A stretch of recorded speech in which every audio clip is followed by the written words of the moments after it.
Ladies, gentlemen, and anyone currently hiding from their family group chat, fasten your corsets and silence your cell phones. Tonight we're gate-crashing the original girls-only Airbnb, the early modern convent. Picture it, Europe, 1500 to 1700, an era of discovery, syphilis, and dads who treated daughters like unwanted gift cards. Too pious to regift, too expensive to marry off. These girls got the deluxe nun suite whether they heard a calling or just the family accountant screaming, "We can't afford another dowry." Yes, behind every stone wall thick enough to shame a Netflix paywall lay a hive of hormonal hostages in wimples, praying the rosary and praying harder that Brother Hot Pants from the village would finally learn to read and rescue them in a torrid parchment DM. Spoiler, he never did. Instead, our convent cuties got 4 a.m. bells, 0% matcha, and a curfew that made your high school look like Vegas. The only swiping was the sound of abbots swiping their inheritance for extra incense. Yet within these holy prisons, secrets fermented like bathtub grappa, clandestine love letters smuggled in communion wafers, choir practice that doubled as karaoke for repressed sopranos, and the occasional nun who could pick a lock with a crucifix. Talk about divine intervention. So grab your popcorn, blessed, obviously, and prepare for tales so juicy even the Inquisition would thumb torture for spoilers. Welcome to the original Housewives franchise. Just add habits, minus the house, heavy on the habits. By the end, you'll thank your lucky stars your worst family drama involves Wi-Fi passwords, not wimple wardrobe malfunctions. You're standing at the threshold of a Carmelite convent somewhere in central Italy. The year doesn't matter as much as the feeling. This could be 1580 or 1680.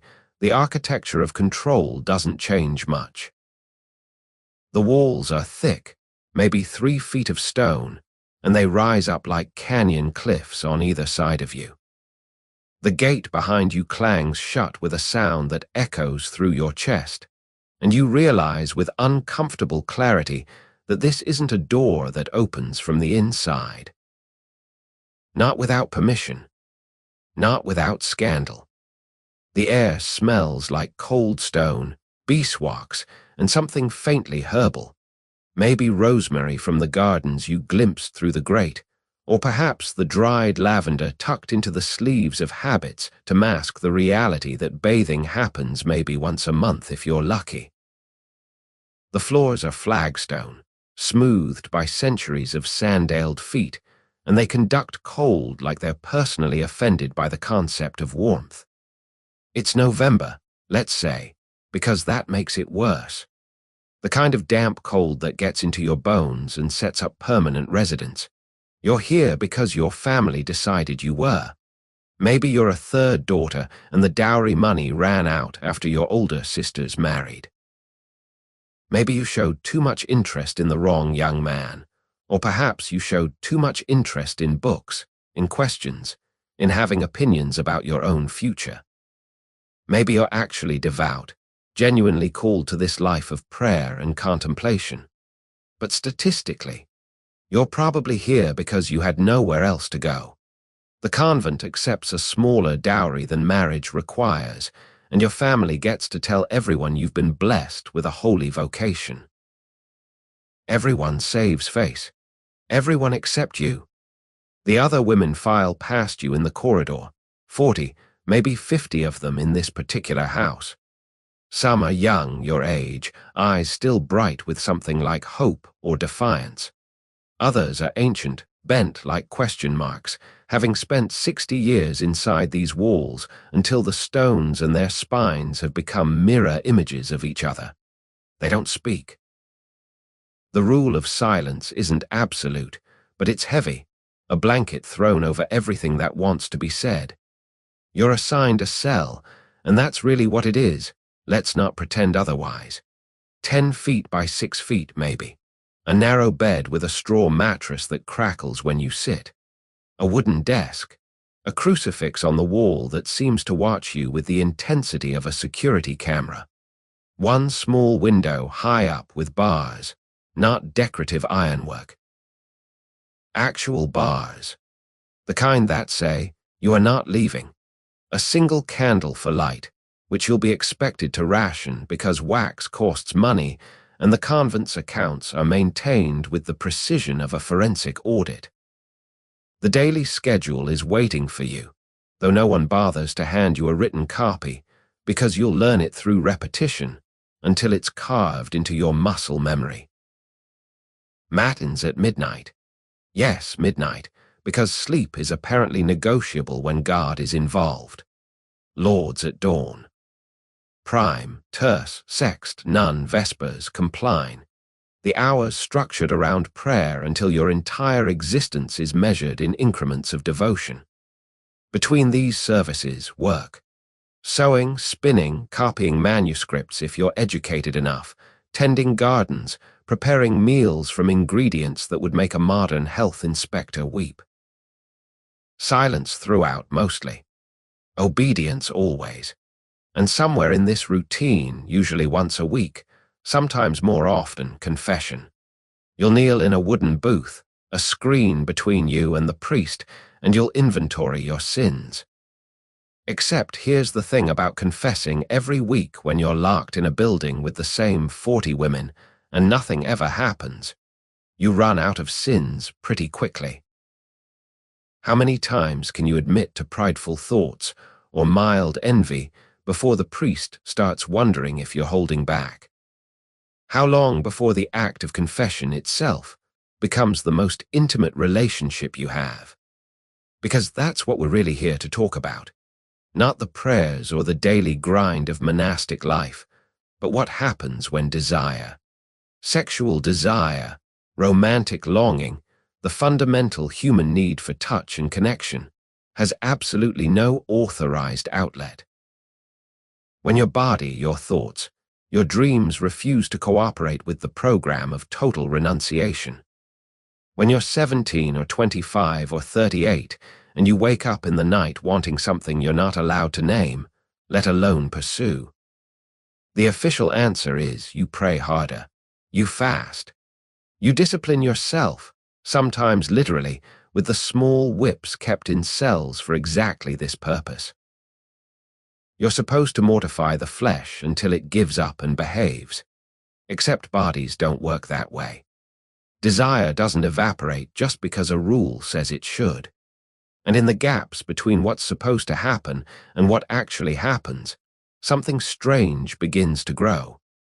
Something that will eventually need a name, an explanation, a story that makes sense within the theological framework of early modern Catholicism. That something, as we'll discover, often gets called the devil. You wake up, if you can call it that, to the bell for matins. It's still fully dark outside, the kind of darkness that feels three-dimensional, and your body is staging a protest because it's been maybe 4 hours since you were allowed to lie down.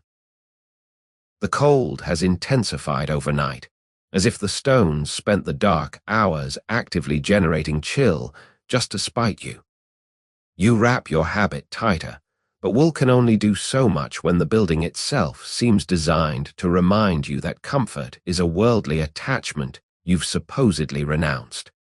The architecture of this place isn't accidental. Every wall, every locked door, every strategic absence of privacy is intentional. Someone, usually a bishop or the order's founder, working with architects who understood symbolism better than heating systems, designed these spaces to shape behavior, to mold souls, to create physical conditions that would theoretically produce spiritual transformation. What they actually created was a pressure cooker of repression with stone walls and inadequate ventilation. You move through corridors that turn back on themselves like a maze. There's a reason for this too. The layout prevents direct sight lines from the street to the interior. No worldly eyes should penetrate the sacred enclosure, but it also means you can't see out. The windows that exist are placed high, angled wrong, or fitted with screens so dense they turn sunlight into suggestion. Some convents have a single grated parlor where nuns can speak to family members, always with a chaperone listening, always through metal lattice that prevents even the possibility of touch. Others don't allow even that much contact. Once you're in, the world outside becomes theoretical. The refectory where you take your meals, silent, always silent except for one nun reading aloud from scripture or the lives of saints, is arranged so that you face inward, toward the center of the room, never toward windows or doors. You eat thin vegetable soup and dark bread that could double as a doorstop. The portions are measured, deliberate. Fasting is considered spiritually beneficial, but there's also just genuinely not much money. Many of these women came with inadequate dowries, and the convent operates on a budget that would make a non-profit accountant weep with recognition. Hunger becomes normal. Your body grows lighter, stranger, more prone to dizziness, and the odd clarity that comes from caloric deficit. The church attached to the convent has a special gallery where the nuns attend Mass, separated from the public by a heavy grille. You can see the priest at the altar through the metalwork, can follow the ritual, but you're fundamentally removed from it, watching through bars, participating at a distance. The symbolism is so heavy it's almost funny. You're brides of Christ, supposedly, but kept permanently behind a screen like some theological restraining order. The congregation below can't see you clearly. Your voice is in shadow, mysterious, holy, and utterly inaccessible. Your cell, you return to it between offices, between work assignments, becomes the only space that's remotely yours, and even that's questionable. The Mother Superior has keys to everything. Random inspections happen. You're never quite alone because God is supposedly always watching, which is the ultimate surveillance state when you think about it. The Panopticon has nothing on omniscience. You learn to police your own thoughts, your own reactions, because even interior rebellion feels dangerous when external expression is impossible. There's a garden, at least. Most convents have one, enclosed by walls within walls, where nuns grow vegetables and herbs for the kitchen and infirmary. You're allowed here in designated hours, and it's the closest thing to freedom this place offers. The sky is visible, actual unfiltered sky, even if it's just a square of it. Birds pass overhead, and you realize you've started tracking their movements like they're celebrity sightings. A sparrow becomes the most interesting thing that's happened all week. This is what happens when your world contracts to a few thousand square feet.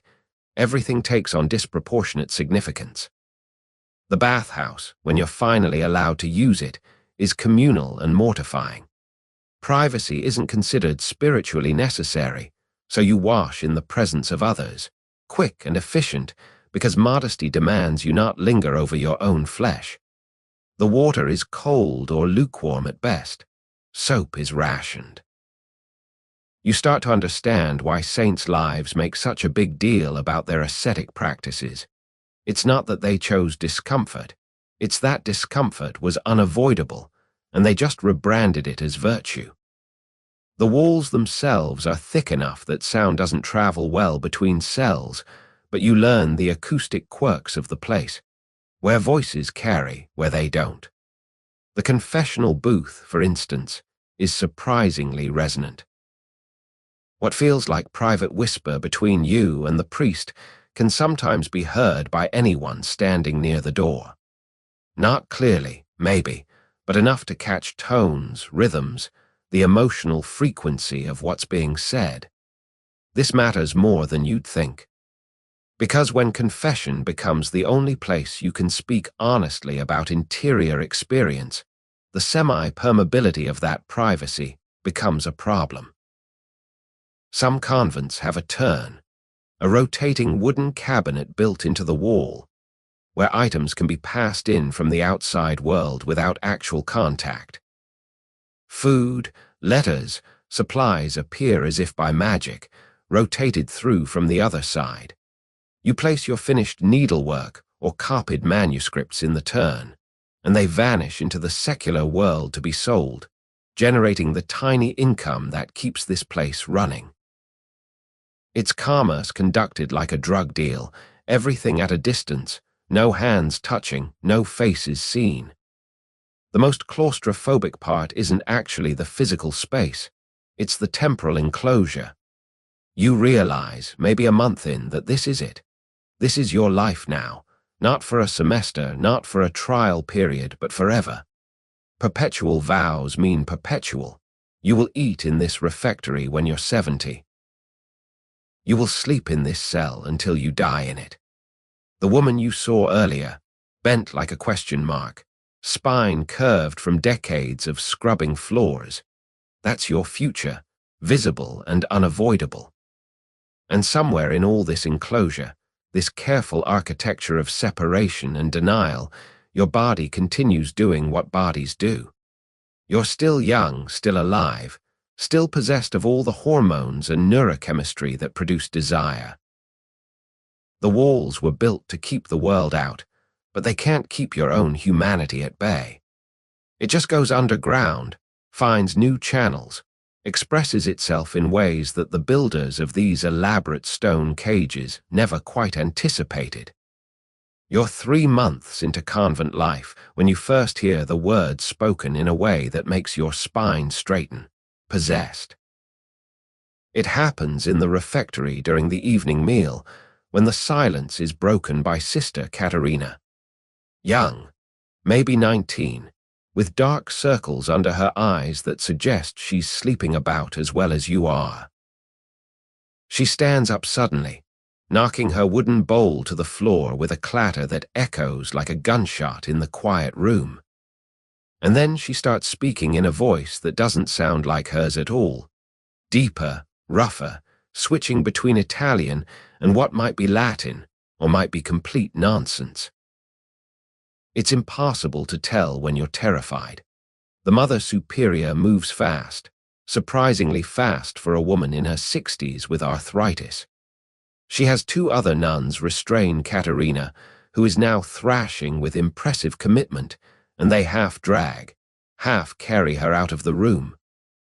The rest of you are supposed to return to your meals as if nothing happened, but of course no one can.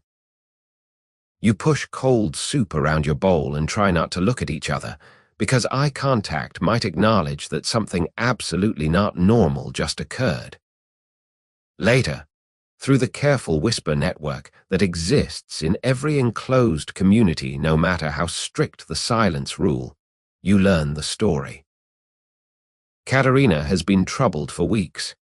Bad dreams, she told the confessor, intrusive thoughts, desires that frightened her.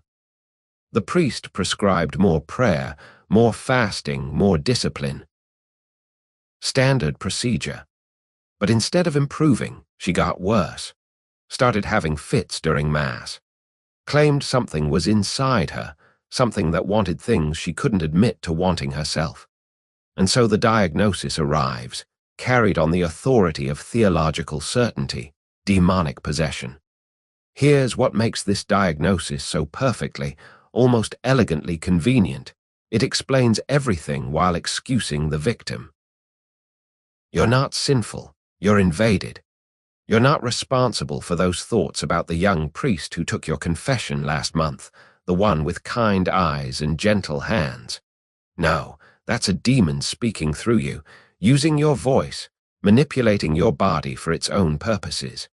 The demon wants to fornicate. The demon has lustful thoughts.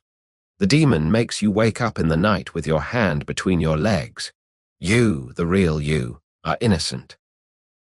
Just unfortunate. A battlefield where good and evil wage war. The theological framework for this is actually quite sophisticated, built up over centuries of church, teaching about spiritual warfare.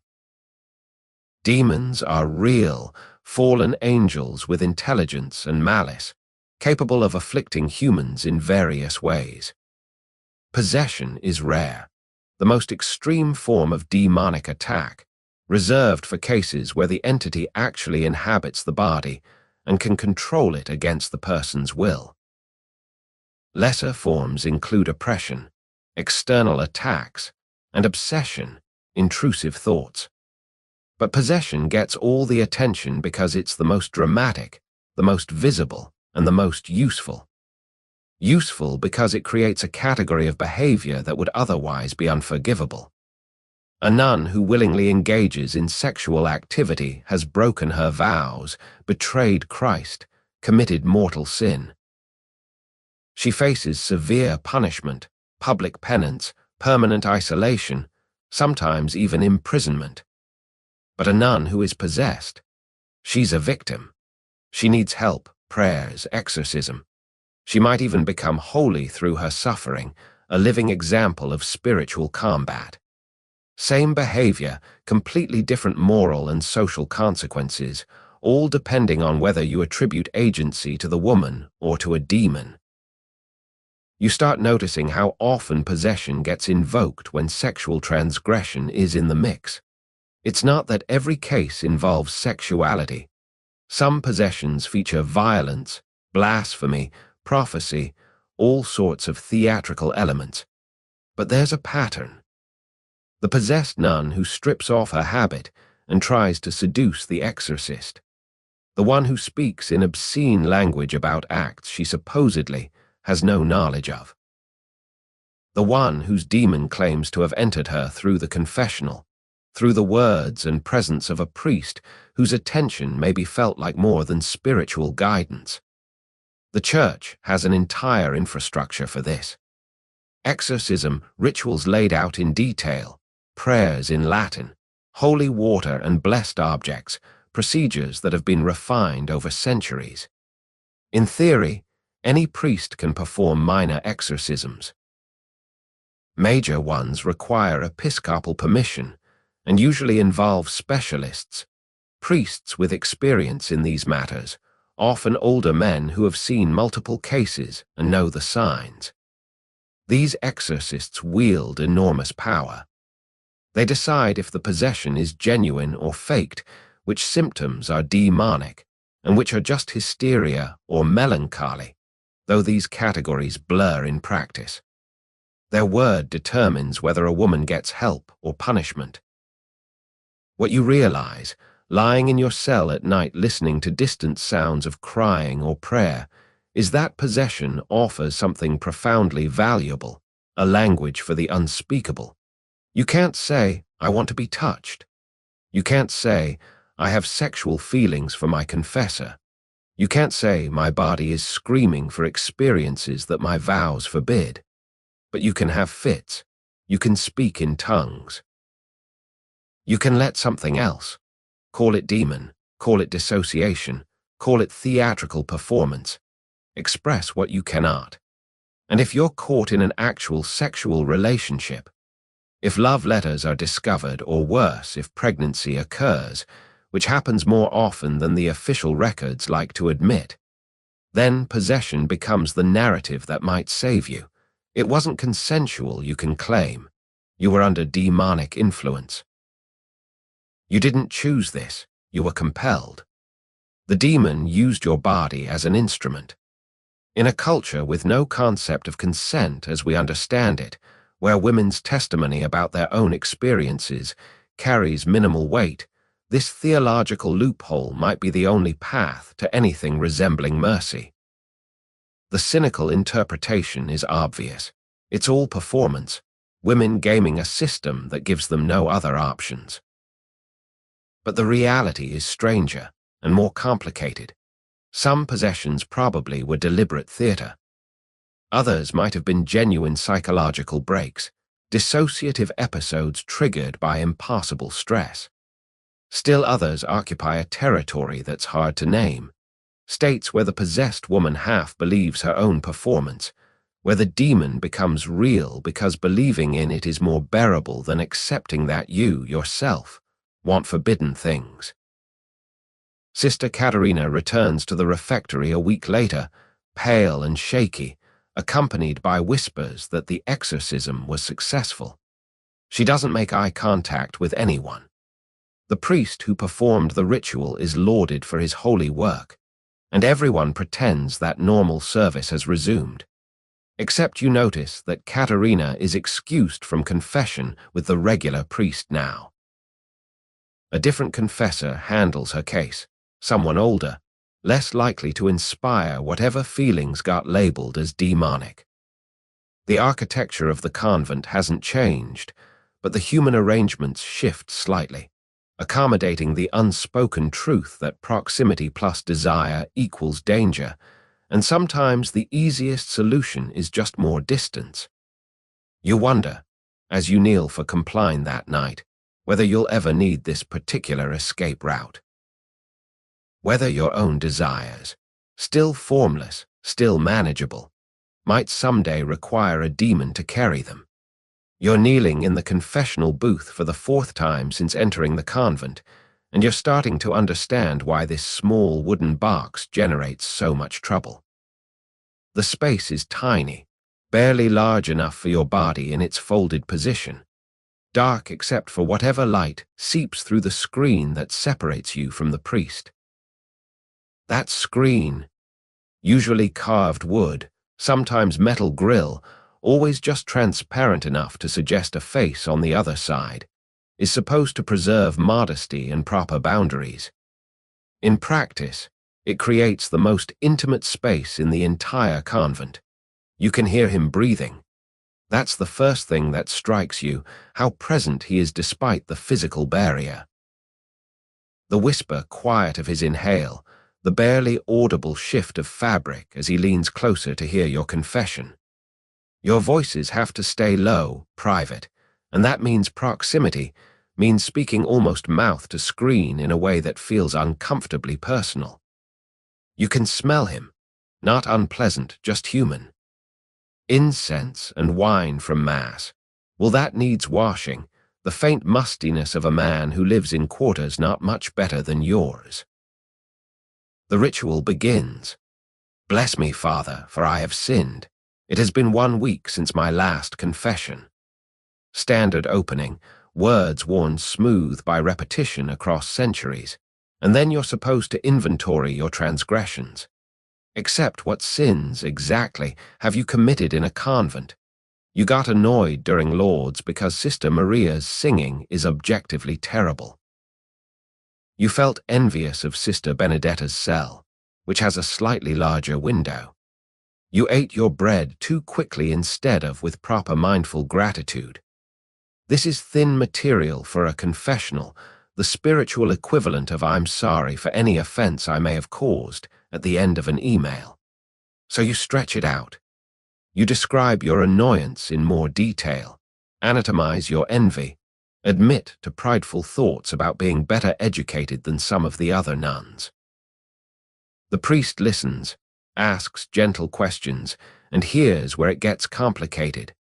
Because his questions are supposed to help you examine your conscience more thoroughly, to uncover sins you might have overlooked. But the questions themselves can plant ideas, open doors to topics that wouldn't have occurred to you on your own. Have you been troubled by impure thoughts? He asks. Standard question, part of the routine checklist. But now you're thinking about it. Have you? Well, maybe. Probably. You're human and young, and your body hasn't gotten the memo about your vows. But what counts as impure? The dreams you can't control. The way you noticed that the new priest at last Sunday's Mass had beautiful hands. The vague, directionless longing that hits you sometimes between Vespers and Compline when the light is fading and you feel the weight of all the years stretching ahead. Perhaps, Father, you say, because anything else feels like lying or like exposing too much. And he pursues it, gently but persistently. What kind of thoughts? Are they about specific people? Do you dwell on them or try to banish them?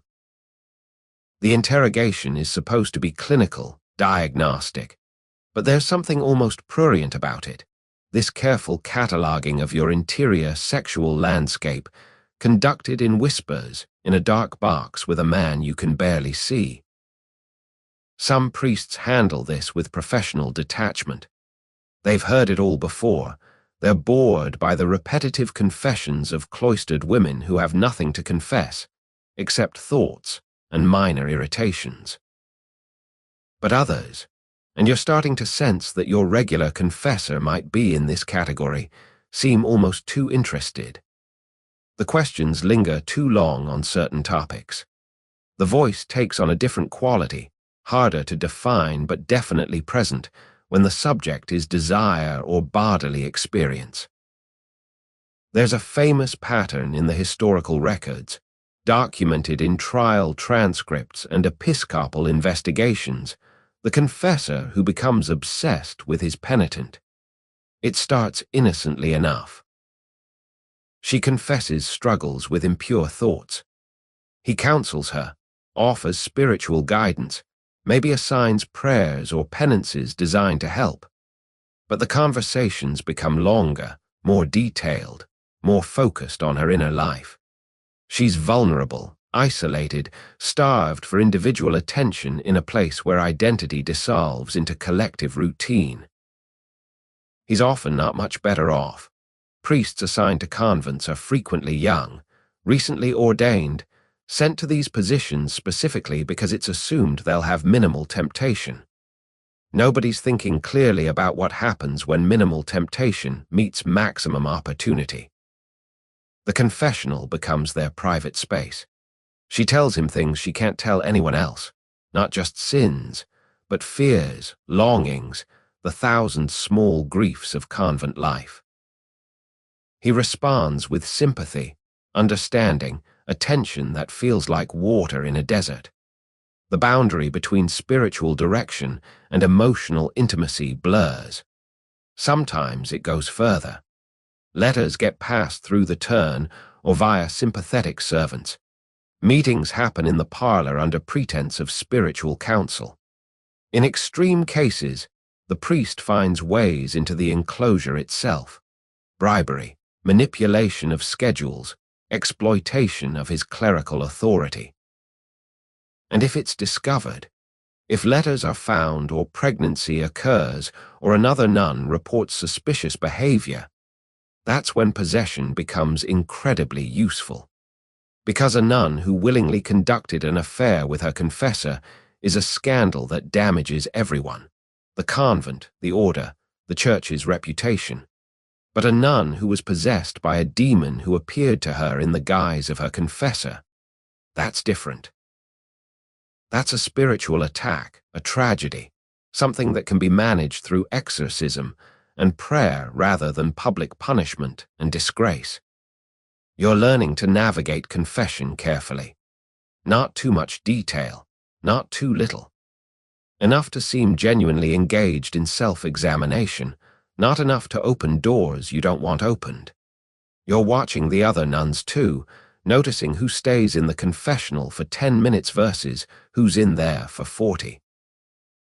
Noting who emerges red-eyed or strangely excited or wrapped in a composure that looks like armor. The confessional is supposed to be secret, but everything in a convent gets observed eventually. Privacy is theoretical when you live in a community this small and enclosed. The priest finishes with your confession, assigns you 3 Hail Marys as penance, perfunctory, barely anything, and gives you absolution in Latin. You make the sign of the cross, whisper your thanks, and emerge from the booth feeling vaguely unsettled in ways you can't quite articulate. Nothing inappropriate happened. Everything was correct, proper by the book. And yet, you're beginning to understand that the danger isn't always dramatic. It's not necessarily the predatory priest or the rebellious nun. Sometimes it's just the slow accumulation of intimacy in a place designed to prevent it, the way confession creates a relationship that has no other outlet and nowhere safe to go. The demon, When it eventually arrives, in your case, or someone else's, might not be an external entity at all. It might just be the name given to feelings that were fostered in this small wooden box where breath mingles in darkness and secrets get spoken into ears that listen too carefully. You're 6 months in when Sister Agnes starts screaming during prime.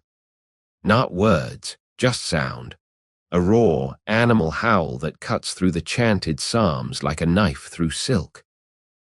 Every head turns, which is already a violation of protocol because you're supposed to keep your eyes on your prayer book, but some things override training.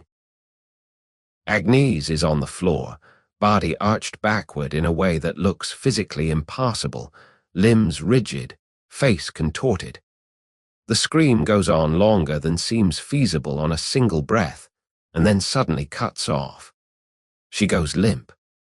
2 nuns rush to help her, and she's carried out while the rest of you are supposed to resume prayer as if human bodies don't occasionally just rebel against the entire program. This becomes a pattern. Agnes has episodes. That's the word everyone uses, careful and clinical, with increasing frequency. Sometimes it screams, sometimes convulsions, sometimes she falls into states where she's present but unreachable, eyes open but seeing nothing, body locked in strange postures. The physician is called, a man who arrives with impressive confidence and leaves with visible confusion. He bleeds her, because that's the answer to everything in early modern medicine, and it accomplishes exactly nothing. He suggests it might be her womb. Wandering womb, uterine suffocation, one of those conveniently vague diagnoses applied to women whose symptoms don't make sense in male-authored medical texts. But here's what you notice, what everyone notices, but nobody says directly. Agnes's body is speaking. When her voice is silenced by rules, by propriety, by the crushing weight of daily routine that allows no individual expression, her body finds other ways to communicate. The fits happen during services, during communal meals, during times when she's supposed to be most thoroughly subsumed into collective obedience. They're disruptive, impossible to ignore, and they get her attention. From the Mother Superior, from priests, from the physician, from everyone. Negative attention maybe, but attention nonetheless in a place where disappearing into anonymous routine is the norm. You start seeing it everywhere once you're looking for it. Sister Chiara develops mysterious paralyses. 1 week her left arm won't move, the next week it's fine, but her legs won't support her weight. Sister Lucia stops eating, not in the controlled way of a holy fast, but chaotically, pushing food away with apparent revulsion, growing thinner until her habit hangs on her like a tent. Sister Beatrice has visions, sees demons in corners, describes them in disturbing detail during community meetings, until she's hushed by superiors who don't want that kind of talk spreading. The thing about living in a building where 50 women are all subjected to the same conditions, inadequate food, minimal sleep, sexual repression, social isolation, lack of autonomy, is that psychological distress becomes contagious. One woman's fits prime others to have similar experiences. It's not conscious imitation, exactly, more like permission. If Agnes can break the silence with screams, maybe your body can speak too. If Chiara's paralysis gets her excused from hours of manual labor, maybe your symptoms will earn similar reprieve. Historians argue about what this actually was. Mass psychogenic illness, some say. What used to be called mass hysteria before that term got too loaded with gendered baggage. Basically, psychological distress manifesting as physical symptoms that spread through social networks, triggered by stress and sustained by observation and suggestion. It's well documented in enclosed communities, schools, convents, even modern factories. put people under enough pressure with no outlet, and bodies start malfunctioning in weirdly synchronized ways. Others argue it was more calculated, a form of resistance disguised as illness. These women had no power, no voice, no legitimate way to say, "This life is intolerable and I want out." But a body that won't cooperate with the schedule, that's harder to punish than outright rebellion. You can't discipline someone for being sick. Well, you can try, but it looks bad and it doesn't work. So fits, paralyzes, mysterious ailments become a kind of unconscious negotiation, the body staging a slow-down strike that words could never accomplish. And then there's the possibility that some of it was genuine neurological or psychological breakdown. These women were living under conditions that would break anyone eventually. Chronic sleep deprivation alone is a torture technique. Add malnutrition, sensory deprivation, social isolation, complete lack of physical affection or touch, and suppression of all sexual expression, and you've got a recipe for serious mental health crises. The fits might have been seizures, dissociative episodes, conversion disorders, any number of conditions that psychiatry now has names for, but that early modern medicine could only interpret through demonic or humoral frameworks. What's particularly interesting is how theatrical the symptoms often were. Agnes doesn't just have private episodes in her cell. They happen in public, during religious services, with maximum visibility. When she speaks during fits, it's often in altered voices, sometimes claiming to be demons, sometimes spouting obscenities or sexual content that the real Agnes would never say. The body becomes a stage, and something, demon, unconscious mind, deliberate performance, probably all three in shifting combinations, puts on a show. The Church takes this seriously because it has to. If demons are real, and in early modern Catholic theology they absolutely are, then possessions must be real too. The symptoms match what centuries of demonology texts describe: supernatural strength, knowledge the person shouldn't have, aversion to holy objects, speaking in unknown languages. Never mind that supernatural strength is often just what an adrenaline-fueled human can do, or that unknown languages frequently sound like gibberish to everyone, including actual Latin scholars, or that aversion to holy water is easily faked. The framework exists, the symptoms fit, and so the diagnosis follows. But you're living with these women, eating next to them, praying beside them, and you see things the male authorities don't.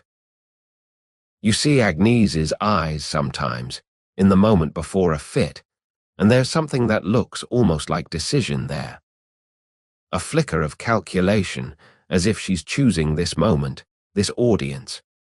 You see how the symptoms worsen when certain people are present: the strict mother superior, the confessor who's particularly harsh, the visiting bishop who has power over convent affairs.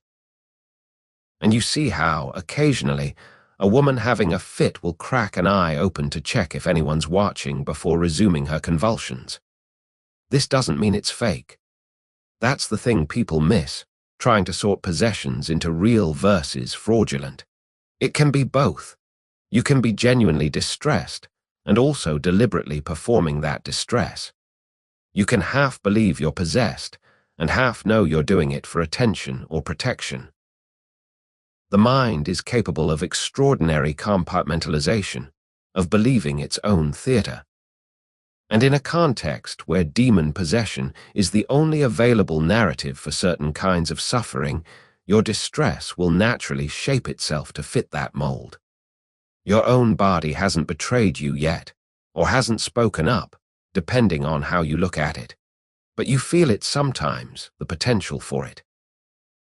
The way your muscles get tight during particularly long services, the jaw-clenching tension that has nowhere to go.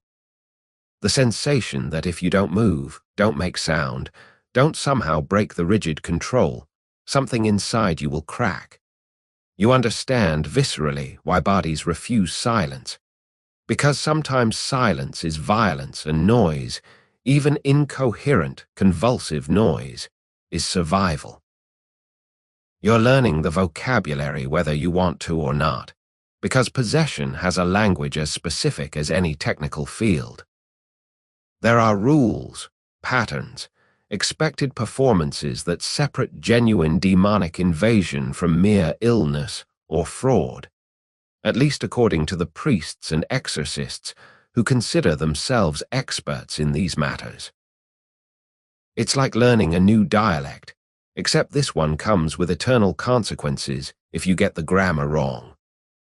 The first and most impressive sign, speaking in tongues, not the ecstatic glossolalia of Pentecostals. That's a different tradition entirely, but specifically speaking in languages the possessed person couldn't possibly know. Latin is the gold standard, especially for uneducated nuns who never studied it formally. When Sister Agnes starts spouting Latin during her fits, grammatically correct Latin with complex theological content, the exorcist takes notes with visible excitement. Never mind that she's been hearing Latin chanted at her 8 times a day for months, that human brains are extraordinary at pattern recognition and mimicry, that what sounds like fluent Latin to an impressed observer might be memorized phrases strung together in ways that sound impressive, but don't actually pass correctly. Greek is even better, more exotic, more clearly supernatural since almost nobody studies it. Hebrew is the jackpot, instant demon credibility, because why would a demon speak anything other than the languages of Scripture? You watch these performances with a mixture of awe and skepticism. Some of it really does sound impressive, words and phrases that seem too sophisticated for the speaker's education. Other times it's obvious nonsense, sounds that might be language but probably aren't, the verbal equivalent of a child imitating adult conversation without knowing what the words mean. Then there's supernatural knowledge, the possessed person revealing things they couldn't possibly know through ordinary means. Secret sins of people present at the exorcism, hidden objects, future events. This one's trickier to evaluate because convents are gossip factories, despite the silence rule. Information circulates through whispers, meaningful looks, the occasional passed note. What looks like demonic revelation might just be good listening and strategic timing. But when it works, when the possessed woman identifies the exorcist's private shame or predicts something that actually comes true, it's spectacularly convincing. Physical signs are equally important. Supernatural strength. A woman who normally can't lift a heavy bucket suddenly requiring 4 people to restrain her during an episode. Contortions that seem anatomically unlikely. Bodies bent backward or twisted in ways that look impossible, but that human spines can actually achieve under the right conditions of adrenaline and dissociation. Levitation is the rarest and most prized sign, though notably it always seems to happen in dim lighting or at angles where observers can't be entirely certain whether the person actually left the ground or just appeared to. Aversion to sacred objects is standard. The possessed person recoils from crucifixes, holy water, blessed medals, religious images. They scream when prayers are recited, thrash violently when the exorcist makes the sign of the cross. This is easy to perform if you know it's expected, but apparently some women show these reactions without seeming to fake it. Genuine distress at religious imagery, as if their psychological break has turned symbols of comfort into sources of terror. Which makes sense if you think about it.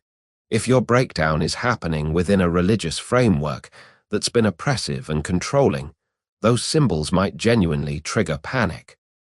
The voice is crucial. It has to change, become other. Deeper usually, rougher, more masculine, because demons in this tradition are generally coded male, fallen angels who retain their original gender.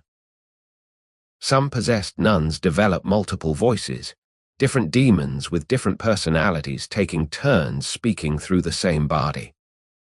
There's Asmodeus, demon of lust, always eager to discuss sexual matters in graphic detail. Beelzebub, the high-ranking one, who speaks with authority and makes grand pronouncements. Lesser demons with names pulled from demonology texts, each with their own character, their own verbal tics. You realize this is basically improvisational theater, except the audience believes it's real, and the consequences include possible execution if you're deemed to be faking for malicious purposes, or conversely, might be demon-caused, which could lead to exorcism, social rehabilitation, or in extreme cases, burning. It's performance art with the highest possible stakes. The content of what demons say is fascinating. Sexual obsessions feature prominently detailed descriptions of acts the nun supposedly knows nothing about, propositions directed at priests or exorcists, obscene gestures and language. It's always framed as the demon's desires, not the woman's, which is the whole point. She gets to express forbidden sexual knowledge and longing while maintaining her innocence. The demon wants to fornicate. She's horrified by it. The demon describes male anatomy and sexual positions. She's merely the unwilling mouthpiece. Blasphemy is another favorite. The demon curses God, mocks Christ, ridicules the saints, makes obscene jokes about religious rituals. Again, this lets the possessed woman say things that would be absolutely unthinkable otherwise. You don't get to critique the church or its practices when you're a cloistered nun, but a demon inhabiting you, that demon can say anything. It's the ultimate liability shield, theological plausible deniability at its finest. Some demons are surprisingly articulate about theology, engaging in debates with exorcists about fine points of doctrine. This serves multiple purposes. It demonstrates the demon's intelligence. These are fallen angels, after all, not stupid. It shows the exorcist's skill when he defeats the demon in argument, and it lets educated nuns flex intellectual muscles that have no other outlet. If you've studied scripture and theology, but are never allowed to discuss it beyond rote recitation, possession might be your only chance at actual theological debate. The demons also confess things, how they entered the woman, when, through what means. Often it's through the confessional, which is deliciously ironic. The demon claims it attached itself during confession, possibly with the priest as unwitting accomplice, or, in more scandalous cases, as knowing participant. This narrative protects everyone involved in any actual sexual transgression. If pregnancy results from an affair with the confessor, the demon did it defense might be the only thing standing between you and severe punishment. You practice, privately, in your cell late at night, not because you plan to fake possession. The idea terrifies you, but because you're curious about the mechanics. You try dropping your voice lower, speaking in the fragments of Latin you've absorbed. You experiment with the wide-eyed stare you've seen in genuine fits, the way the face goes slack before contorting. It's easier than you expected to make your body strange to yourself, to speak in a voice that doesn't sound like yours. Maybe that's the secret. Everyone's capable of it, this performance of otherness. We just need permission, a framework that makes it allowable. The Church has detailed diagnostic criteria for distinguishing real possession from fraud or natural illness, laid out in texts like the Roman ritual. But the criteria are slippery, subjective, dependent on the exorcist's interpretation. Two priests might watch the same woman having the same episode and reach opposite conclusions. One sees demons, the other sees hysteria. One recommends exorcism, the other suggests bleeding and herbal remedies. There's no blood test for possession, no objective measure. It's all interpretation, all negotiation between the possessed person's performance and the authorities' willingness to believe it. What you're realizing, as you watch these dramas unfold around you, is that the language of possession is a collaboration. The possessed woman provides symptoms. The exorcist confirms or denies their meaning. The community of nuns and priests witnessing the event participate through their reactions and testimonies. Everyone involved is creating the possession together, even if most don't realize that's what they're doing. The demon is real because everyone agrees it's real, because the performance is convincing enough, because the alternative explanations are either unavailable or unacceptable. It's consensus reality with supernatural vocabulary. And now you know the script, if you ever need it. You hear about Loudon the way you hear about everything in the convent, through whispers that travel faster than official announcements, fragments of conversation overheard in corridors, letters read aloud in carefully edited versions that somehow still convey the scandal underneath. It's 1634, and something extraordinary is happening in a town in western France, something that makes the possessions in your own convent look like amateur rehearsals compared to professional theater. The story, as it reaches you through multiple retellings, goes like this. The Ursuline convent in Loudon, home to 17 nuns, has been overtaken by demons. Not just one or two possessed women, but nearly the entire community, writhing and shrieking and speaking in tongues, all blaming one man for their condition. Father Urbain Grandier, the parish priest, handsome, charismatic, educated, and by all accounts not particularly interested in being celibate despite the technical requirements of his position. The nuns say his demons have invaded them. They describe sexual assaults by demonic entities wearing Grandier's face. They provide elaborate details of nocturnal violations, of being transported through walls into his presence, of acts so obscene that the court transcripts have to be partially redacted even by 17th century standards. What makes Loudon different from ordinary possession cases is scale and politics. This isn't one troubled nun having fits. This is collective possession as political weapon, sexual scandal as public spectacle, and exorcism as theater performed for audiences that eventually include thousands of observers. The exorcisms happen in public, in churches, in town squares, with crowds gathering to watch the nuns convulse and shriek and expose themselves and speak in demon voices about their violations. It's pornographic and wholly simultaneously horror show and religious drama, and everyone can't stop watching. The Mother Superior, Sister Jean des Anges, becomes the star of this production. She's the primary possessed, the one with the most spectacular symptoms, the most articulate demons. Her demons have names. Asmodeus, naturally, along with Astaroth, Balaam, Issacharen, and others pulled from demonology's greatest hits. They speak through her in different voices, argue with exorcists, describe Grandier's crimes in detail that's both specific and conveniently unfalsifiable. She has convulsions that require multiple men to restrain her. Her body contorts in ways that spectators describe as impossible. And crucially, she has marks. The names of demons allegedly carved into her skin by supernatural means, visible evidence of her torment.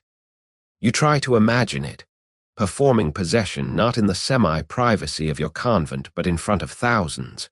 The pressure would be immense, but so would the power. These women, who normally have no voice in anything, suddenly command the attention of nobles, bishops, the royal court itself. Their words, transmitted through demons, carry weight. They're making accusations against a powerful man and being taken seriously in ways they never would be if speaking as themselves. Because here's what's actually happening, what everyone knows but can't quite say directly: Grandier has enemies. Political enemies, religious enemies, personal enemies accumulated through his arrogance, and his affairs, and his tendency to mark people who disagreed with him. The convent's possession gives those enemies a weapon. If the nuns say Grandier sent demons to rape them through witchcraft, then Grandier is a witch. Witchcraft is a capital crime. The nuns become witnesses in a prosecution that has very little to do with actual demons and everything to do with eliminating an inconvenient man. The exorcisms continue for months. Teams of exorcists work on the nuns, sometimes successfully casting out one demon only to have another immediately take its place.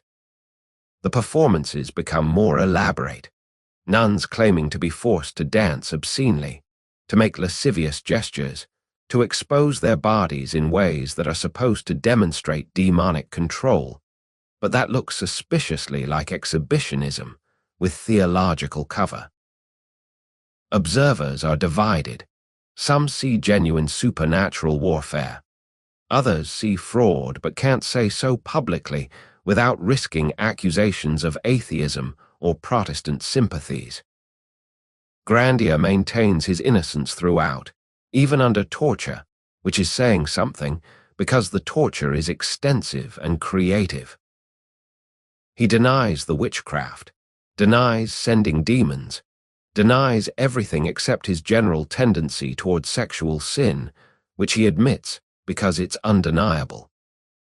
Multiple women, not just nuns, can testify to his affairs. But affairs and demonic assault through witchcraft are different categories of transgression, and he insists on the distinction even when it becomes clear that no one in power cares about it. The trial is a masterpiece of judicial corruption. Evidence rules are bent or ignored. The nun's testimony, which would normally be inadmissible because women can't testify in court, is allowed because demons are speaking through them, and demons, being fallen angels, are considered reliable witnesses. Yes, really. The theological logic is spectacular in its convenience. Grandier's defenders are intimidated or sidelined. Exorcists who privately doubt the possessions are removed from the case. The outcome is predetermined, just taking time to make it look legitimate.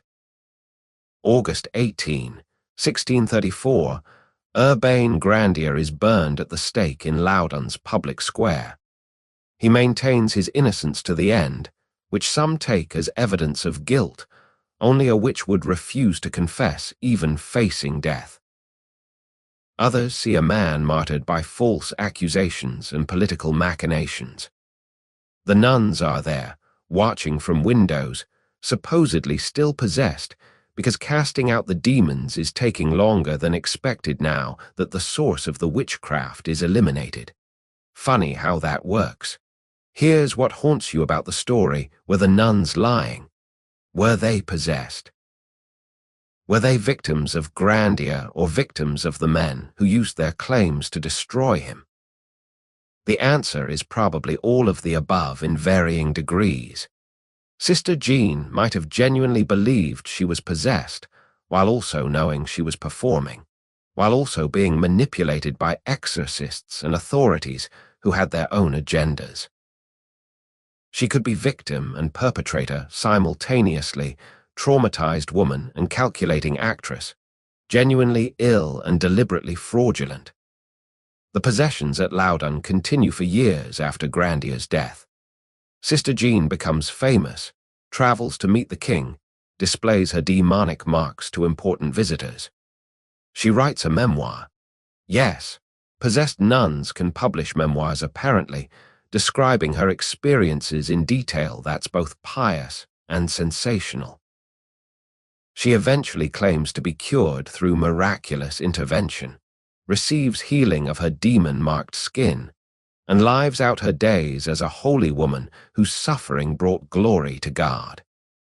It's a remarkably successful career trajectory for someone who started as an obscure nun in a provincial convent. The lesson, such as it is, possession can be currency if you play it right. It can give you power, attention, a voice in matters that normally exclude you. It can destroy your enemies, or at least provide ammunition for those who want to destroy them. It can transform you from nobody into somebody whose words matter, whose suffering is witnessed by thousands, whose story gets told for centuries. The cost is living inside that story, performing possession, until the performance becomes indistinguishable from reality, until you can't remember anymore where the demon ends and you begin. You wonder, lying in your cell that night, whether the nuns at Loudon ever got what they actually wanted. Probably not. Probably they just traded one form of imprisonment for another, the convent walls for the stage of public possession, silence for scripted demon speech, obscurity for fame that still wasn't freedom. But maybe, in the midst of all that theater and trauma and political manipulation, they felt something like power. Even if it was just the power to make important men pay attention, to speak truths through demon lies, to matter in a world that otherwise treated them as irrelevant. That's worth something. Maybe not worth burning an arguably innocent man, but worth something. You meet Sister Magdalena 3 weeks after Loudon's story finishes circulating through the Whisper network. She's been transferred to your convent from somewhere else. The details are deliberately vague, which tells you everything you need to know. Women get transferred when there's been trouble, when a fresh start seems advisable, when keeping them in their original community would raise too many questions. She's maybe 30, thin in the way that comes from actual deprivation rather than fashionable fasting, with eyes that don't quite focus on what's in front of her. She looks like someone who spent time somewhere else, somewhere internal and not entirely pleasant. It takes 2 months before she tells you anything, and even then it's fragmentary, offered during garden work when you're both supposedly weeding, but mostly just grateful to be outside. Her story comes out in pieces, non-linear, the way trauma usually does. She was possessed, she says, or she claimed to be possessed, or she was genuinely possessed, but also aware enough to shape the possession into something useful. She's not entirely sure anymore, and the uncertainty in her voice suggests this ambiguity has cost her something significant in terms of mental stability. The possession started, she says, after her confessor began visiting her in dreams. Not the actual man, she's careful to distinguish this, but a figure wearing his appearance, speaking with his voice, touching her in ways that felt absolutely real despite happening in sleep. She'd wake up gasping, body responding in ways that produced both shame and a terrible, undeniable pleasure. This went on for weeks before she mentioned it in confession, and when she did, the confessor, the actual daytime version, responded with questions that were supposedly diagnostic but felt more like voyeuristic interest dressed in theological vocabulary. How did the dream confessor touch her? Where exactly? What did she feel? Did she resist or cooperate? The interrogation was exhaustive and exhausting, and by the end of it, Magdalena had described, in halting detail, sexual encounters that her conscious self insisted were demonic violations, but that some part of her knew were her own fantasies given form and narrative. The confessor pronounced it demonic oppression, assigned prayers and penances, and instructed her to report any future occurrences immediately. The dreams intensified. Of course they did. Attention feeds these things, whether they're supernatural or psychological or some unstable combination of both. The dream confessor became more aggressive, the encounters more explicit. Magdalena started having episodes during waking hours, trances where she'd see him, feel him, respond to presence that no one else could perceive. Other nuns witnessed her in these states, eyes unfocused, breathing hard, body moving in ways that suggested invisible partnership, speaking to someone who wasn't there in tones that ranged from protest to encouragement to what sounded uncomfortably like pleasure. The Mother Superior called in an exorcist. Standard procedure, and Magdalena was almost relieved because at least it meant someone was taking her seriously, treating her experience as real rather than as moral failure or simple madness. The exorcism was private, just her and the exorcist and one witness, conducted in the convent chapel after compline when everyone else was supposedly asleep. She describes it carefully, choosing words with precision that suggests she's told this story before, probably to ecclesiastical investigators trying to determine if protocol was followed. The exorcist asked her to describe the demon. She did, gave it the confessor's face because that's what she saw, what she experienced. The exorcist asked if the demon had taken this form to deceive her, or if perhaps the confessor himself was involved, either as victim of demonic impersonation or as willing participant in some darker arrangement. This is the question that changes everything, the fork in the road where possession becomes accusation, where her private torment becomes someone else's potential destruction.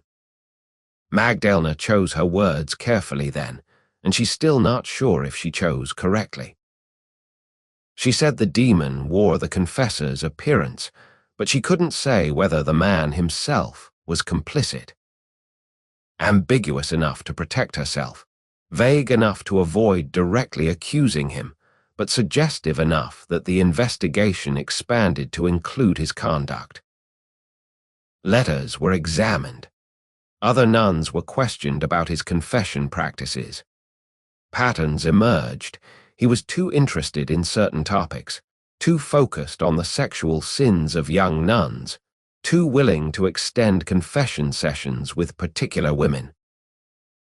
Nothing provable, nothing that crossed clear lines into abuse, but enough that he was removed from the position and transferred elsewhere. And Magdalena was also transferred because her presence had become problematic. She was the woman whose visions had destroyed a priest's career, or the woman whose possession had revealed his inappropriate conduct, depending on who was telling the story. Either way, she couldn't stay. So she ended up here, still having visions occasionally but keeping them quieter now, managing them with the careful privacy of someone who's learned that spiritual experiences are weapons that can detonate in your hands. You ask, as gently as possible, if the visions were real. She looks at you for a long moment, and you see something that might be amusement or might be despair. Which answer would make it better? She asks. If I made it all up, I'm a liar who ruined a man for attention. If it was real demonic possession, I'm damaged goods, marked by evil. If it was something in between, my own desires manifesting as demonic attack, because that was the only way I could experience them, then I'm self-deluded and possibly insane. There's no good version of this story. She goes back to weeding, and you notice her hands are shaking slightly. She tells you more over subsequent weeks, pieces of the narrative that don't fit the official version. How the visions felt genuinely invasive at first, frightening, unwanted. But how they also provided something she hadn't realized she was desperate for, individual attention, a storyline where she was the protagonist rather than background player, an identity beyond generic nun. How the exorcisms became addictive in their own way. The intensity of being the focus of such serious religious attention. The drama of spiritual combat. The way the exorcist treated her like she mattered. She describes the razor's edge she walked between genuine distress and conscious performance. Sometimes, during exorcisms, she'd feel authentically overtaken, as if something was speaking through her without her consent. Other times she was fully aware, choosing words carefully, playing to expectations while trying to navigate toward outcomes that wouldn't destroy her completely. The dissociation was real and also useful. She could be both victim and actor, possessed and performing, and the contradiction didn't bother her as much as it probably should have. The sexual content of her visions was the most complicated part. She grew up being taught that female desire doesn't exist, or shouldn't exist, or exists only as response to male initiation. The idea that she might actively want sexual experience, might fantasize about it, might seek it even in dream form, was theologically and socially impossible. But framing it as demonic attack made it speakable. The demon wanted these things. She was just the battlefield. Except, of course, she was also the one generating the visions, shaping them, returning to them night after night. The demon was her, or she was the demon, or the distinction between them had become meaningless somewhere along the way. What happened to the confessor? She doesn't know exactly. Transferred to a parish somewhere, probably still working, possibly more careful now, possibly not. The church doesn't publicize these cases when they can avoid it. Too messy. Too many questions about how systems designed to protect souls seem remarkably effective at protecting clergy instead. Magdalena carries guilt about him sometimes. What if he was innocent? What if her accusations destroyed an innocent man? But then she remembers the quality of his questions in confession, the way his voice changed when discussing certain topics, and the guilt shifts to anger that she has to feel guilty about naming something that was genuinely wrong. She still has dreams sometimes. Not as often, not as intense, but they haven't stopped completely. She doesn't report them anymore. Just wakes up, lies in darkness until her body calms down and returns to sleep if possible. She's learned to carry her possession privately, to manage it like a chronic illness rather than an acute crisis requiring intervention. It's lonely but safer.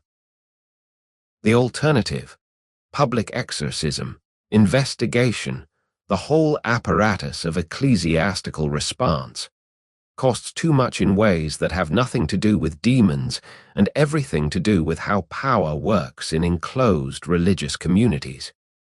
You thank her for telling you, though you're not sure thanks is the right response to this kind of story.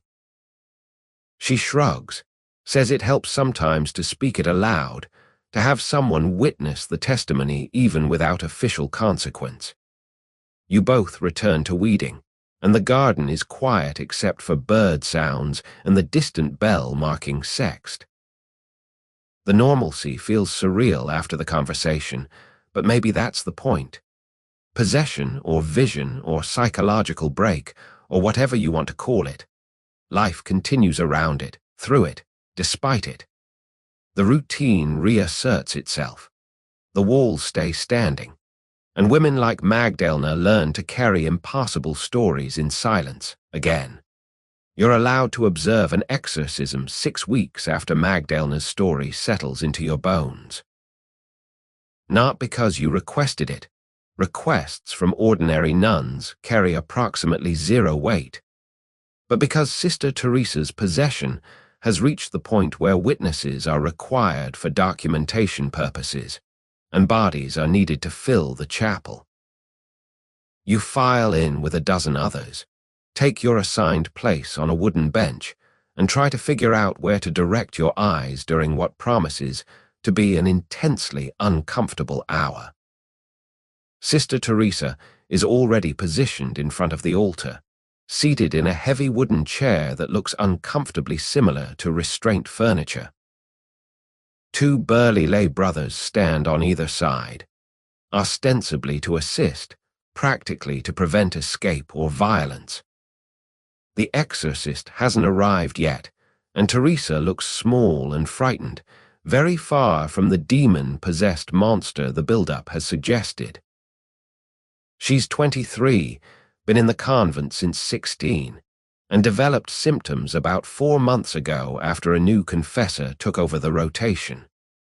You've heard the whispers about him too, but nothing concrete enough to act on, just the general consensus that his confession style is uncomfortably intimate.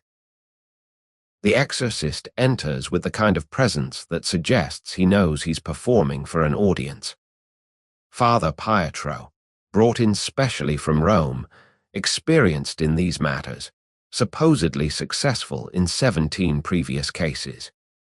He's maybe 50, with the kind of lean face that looks good in candlelight and the bearing of someone very accustomed to being the most important person in any room. He's carrying the ritual book, the Roman ritual, thick leather binding, pages marked with ribbons at the relevant sections. He's also carrying authority, wearing it like a second cassock, and you watch Teresa shrink further when he approaches. The ritual begins in Latin, which immediately excludes most people present from understanding the specifics. That's probably intentional, maintains mystery, prevents questioning, keeps the exorcist's power intact by making the process incomprehensible to witnesses. He's reading prayers of protection, calling on saints and angels, establishing his authority as Christ's representative empowered to cast out demons. His voice is good, trained, the kind of resonant baritone that carries weight even when you can't parse the words. Then he addresses the demon directly, commands it to identify itself, and Teresa's response is immediate and spectacular.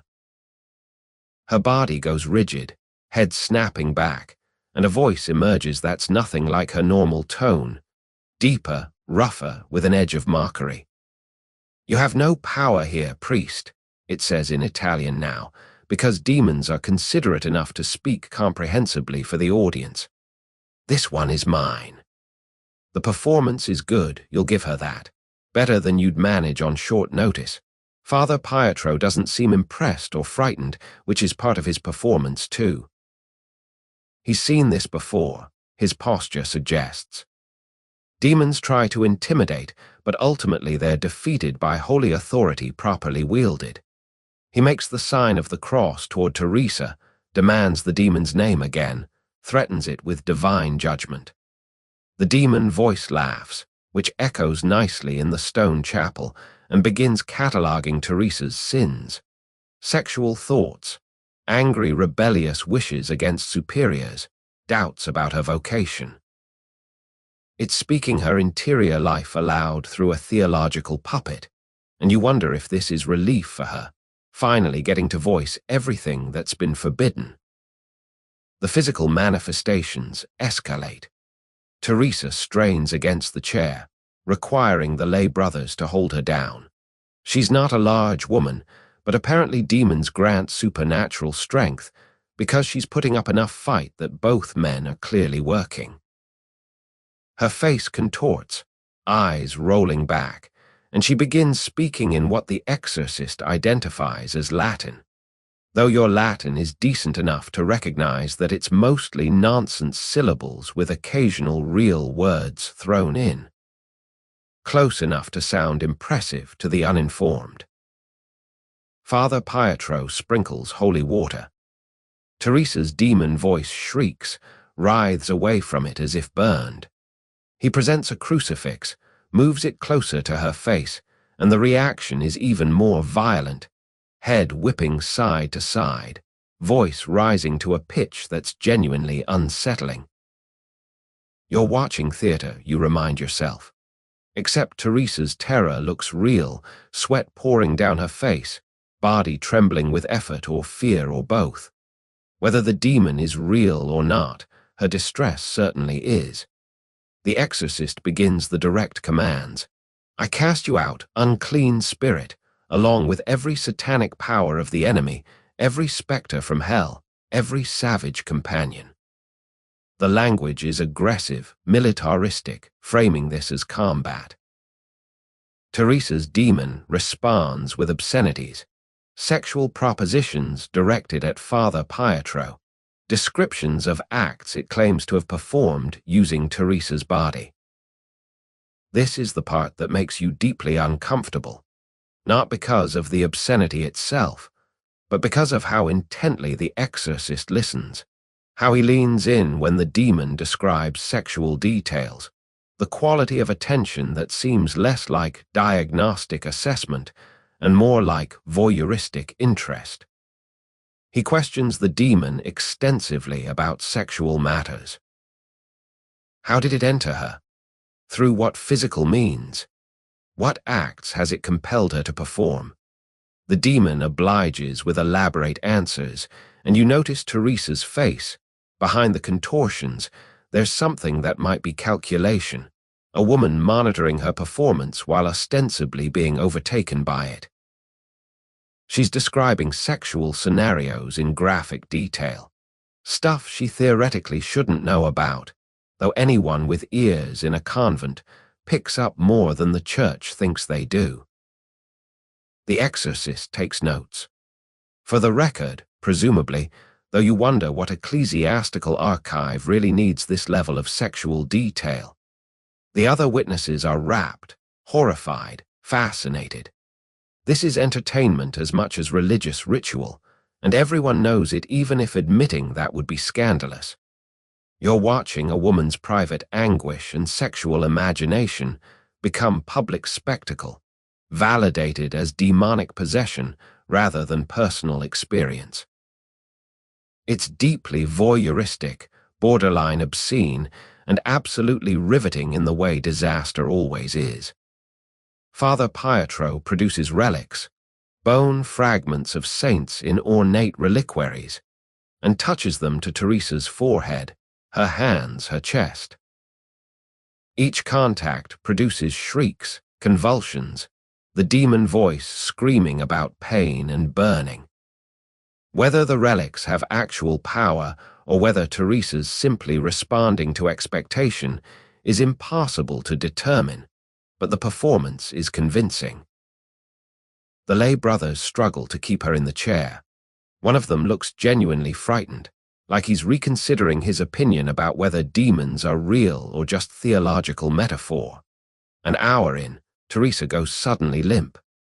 The demon voice announces it's leaving, not permanently, it takes care to specify, just retreating temporarily. I'll return, it promises. She's mine until death. Then Teresa collapses, sobbing, looking exhausted and small and very young. The exorcist declares the session concluded, notes that further exorcisms will be necessary, and reminds everyone present that discretion is essential. What happens in exorcism stays in exorcism, essentially, though of course everyone will be whispering about it by Vespers. You file out with the others, and the conversation in hushed tones begins immediately. Was it real? Did you see how strong she was? The way she spoke Latin, the knowledge she shouldn't have. Everyone's interpreting through their preferred framework. Believers see confirmation of demonic reality. Skeptics see performance. Most people land somewhere in the uncertain middle, where both explanations seem partially true. What you can't stop thinking about is Father Pietro's face during the sexual questioning. The intensity of focus, the careful note-taking, the follow-up questions that seem designed to elicit more detail rather than to resolve anything. He had power in that room, over Teresa, over the witnesses, over the narrative itself. He could declare her possessed or hysterical, could continue the exorcisms or stop them. could be savior or judge depending on his assessment. And Teresa had to perform for him, had to convince him, had to walk the line between too much demon, suggesting fraud, and too little, suggesting she's just mentally ill or disobedient. The gaze of the exorcist turns possession into spectacle, private suffering into public drama, women's bodies into battlegrounds for theological concepts. And everyone involved, the possessed woman, the exorcist, the witnesses, participates in creating a reality where demons are real because the alternative explanations are either unavailable or unacceptable. You're complicit now, too, having witnessed and therefore validated the performance. The structure perpetuates itself through observation, through documentation, through the shared agreement to interpret convulsions and voices as supernatural rather than psychological or theatrical. Sister Teresa is excused from services that night, given permission to rest. You see her later, briefly, in the corridor. She looks wrung out, eyes distant, moving like someone who's been through something physically demanding. You wonder if she'll have to do this again, how many more exorcisms Father Pietro will deem necessary, whether the demon will ever be fully cast out, or if it'll remain a permanent feature of her existence here, a role she's now committed to playing until someone decides the story's finished. She doesn't meet your eyes as she passes. Neither of you says anything. The silence is heavier than any demon voice. You're lying awake at 2 in the morning, the hour between matins and whatever counts as rest in this place, thinking about something Sister Magdalena said weeks ago that you're only now beginning to understand. "The demon let me want things," she'd whispered during garden work, hands still moving through soil. That was the gift, if you can call it that, permission to desire. It's a strange thought to hold in darkness while surrounded by women who have supposedly renounced all earthly wanting. Except, of course, they haven't, not really, because renunciation doesn't delete the neurochemistry of desire. It just drives it underground, forces it into channels that are supposedly acceptable. Love of God, mystical union with Christ, spiritual ecstasy that conveniently uses all the same language as sexual experience, but gets labeled holy instead of sinful.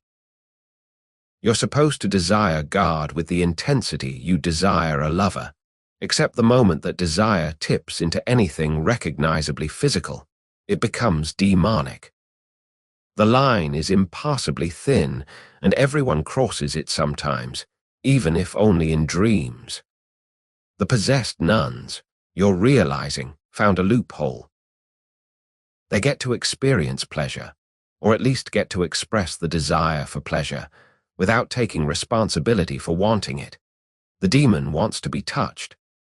The demon craves physical sensation. The demon feels pleasure when the invisible lover appears in visions or dreams.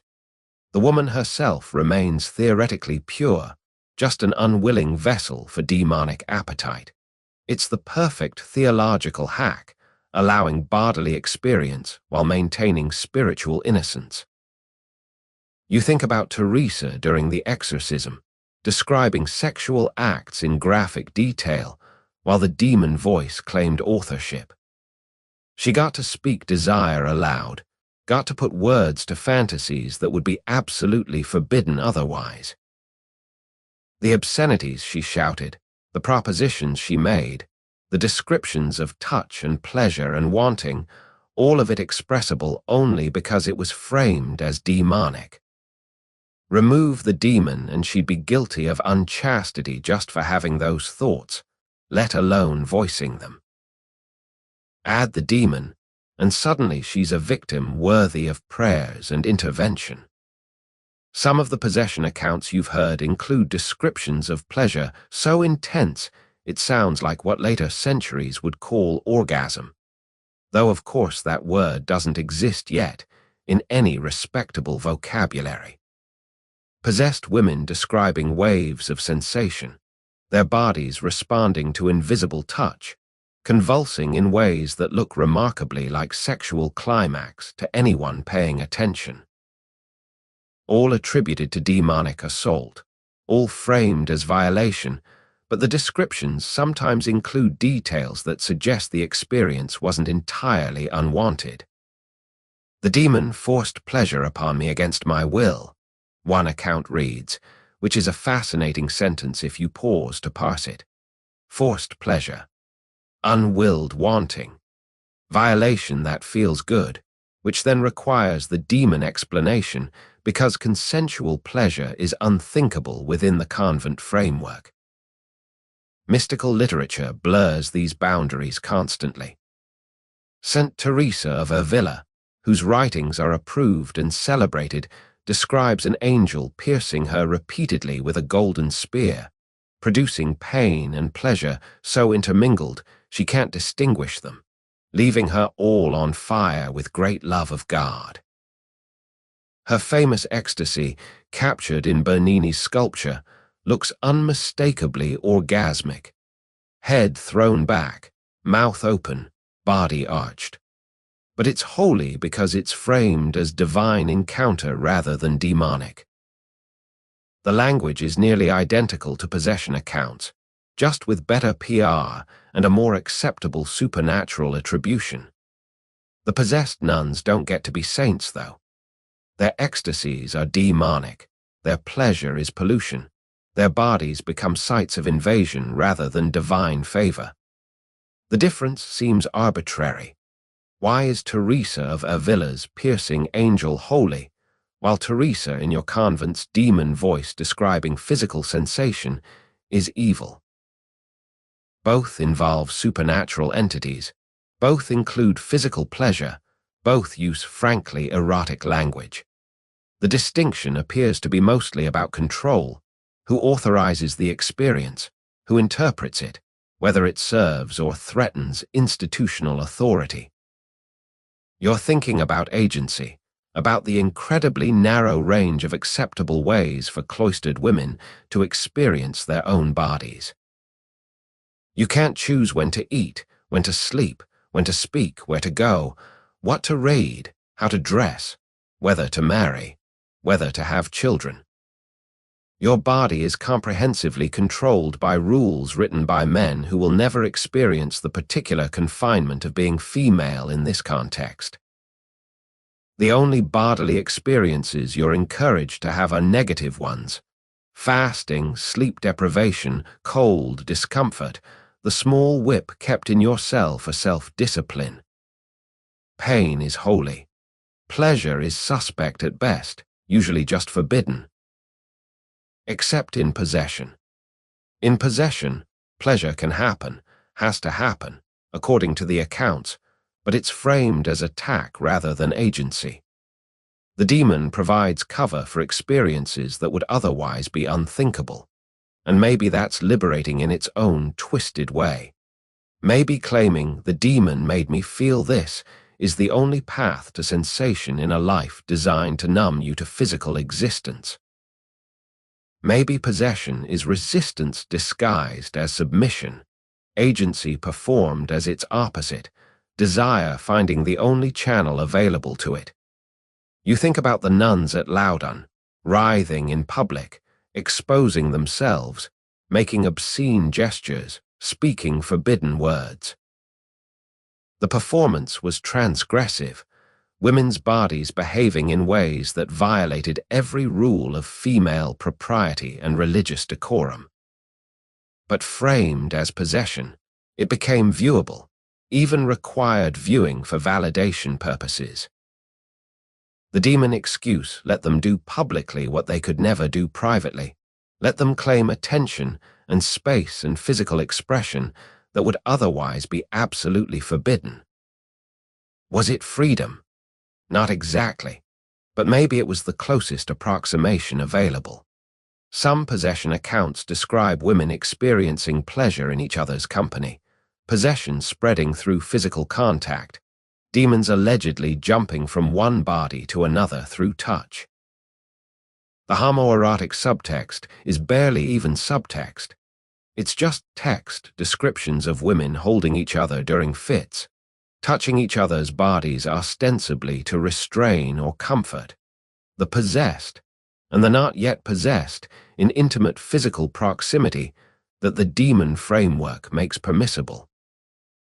In a context where women are starved for touch, where any physical affection beyond the most formal is suspect, possession creates scenarios where bodies can interact with intensity that would otherwise be classified as sinful. The question of whether this is empowering or just another form of oppression keeps you circling. On one hand, possession gives women tools to express desire, experience pleasure, claim bodily autonomy, even if that autonomy is attributed to an external force. On the other hand, it requires framing natural human experiences as demonic invasion, reinforces ideas that female desire is evil, and subjects women to exorcisms that are themselves often abusive and traumatic. It's liberation that isn't liberation, agency that requires denying agency, pleasure that comes with a price tag of being labeled corrupted and dangerous. But maybe in a world with no good options, bad options that provide some benefit are still worth taking. Maybe possession is the best some of these women can do, the maximal freedom achievable within an impossibly constrained system. Maybe the demon is the friend who lets you want things when wanting is otherwise forbidden, who takes the blame so you can have the experience, who speaks the words you need spoken but can't say yourself. You shift on your straw mattress, uncomfortable physically and intellectually. The cold is getting into your bones again, the familiar ache of inadequate heating and too thin blankets. Your body wants warmth, wants comfort, wants experiences beyond prayer and privation. Those wants are ordinary, human, not even particularly sexual, just the basic desire for physical well-being. But even those are suspect here, falling under the category of worldly attachment. You're supposed to offer up the discomfort as sacrifice, transform suffering into spiritual currency. Unless you were possessed, then the demon could want warmth, could crave comfort, could demand pleasure. And you'd be innocent, just the vessel experiencing something beyond your control. It's such a seductive idea, not the demon itself, but the permission it grants. Permission to want without guilt, to experience without responsibility, to be human in ways that the rules don't allow but the demon loophole makes possible. You understand now why possession spreads so easily in convents, why one woman's symptoms often trigger others. It's not just hysteria or suggestion, though those probably play roles. It's also that possession demonstrates possibility, shows that agency, even terrifying, complicated, ultimately problematic agency, exists. That pleasure, expression, and bodily experience remain available through this one weird theological trick. Once you see the door, even if it's a door marked demonic invasion, it's hard to unsee it. You close your eyes, trying to settle into sleep before the next bell calls you back to prayer. But the thoughts persist. Somewhere in this building, Teresa is probably also awake, possibly reliving the exorcism, possibly preparing for the next one, possibly experiencing some complex mixture of dread and anticipation. Does she want to be cured? Does she want the demon gone, with all the permission and possibility it's been providing? Or is the cure worse than the condition, returning her to voiceless conformity after tasting something that felt like power? You don't have answers, just questions that multiply in darkness, and the growing understanding that possession is far more complicated than the simple demon or faker binary that authorities try to impose. It's a negotiation with impossibility, a creative response to conditions designed to eliminate female agency, and possibly the only form of pleasure available to women who have been systematically denied access to their own desires. That it comes wrapped in demonic packaging says more about the system than about the women trying to survive within it. The demon you think before sleep finally takes you might be the most honest relationship some of these women will ever have. You're present when Dr. Bartolomeo arrives, summoned by the Mother Superior after Teresa's third exorcism, produces no improvement and possibly makes things worse. He's maybe 45, educated at Padua, carrying the confidence of someone who studied anatomy and humoral theory, and believes medicine can explain what theology sometimes obscures. He's also visibly uncomfortable being inside a convent full of women, which would be funny if the circumstances weren't so tense. He keeps his eyes carefully neutral, speaks to the Mother Superior rather than directly to any nuns, and maintains the physical distance of someone very aware that his reputation depends on propriety. The medical interpretation of possession is competing with the theological one, though nobody phrases it that way directly. Dr. Bartolomeo examines Teresa in a room with 3 witnesses present, the Mother Superior, and 2 older nuns who apparently serve as chaperones for medical examinations.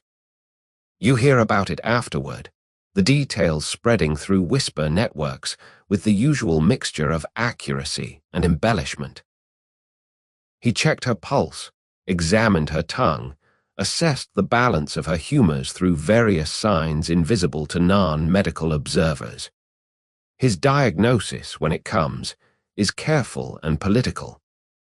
Suffocation of the womb, he announces, using the Latin term that makes it sound more impressive, suffocatio uteri. It's the go-to diagnosis for any woman exhibiting symptoms that don't fit neatly into other categories. The medical equivalent of demons did it, but with more respectable scholarly credentials.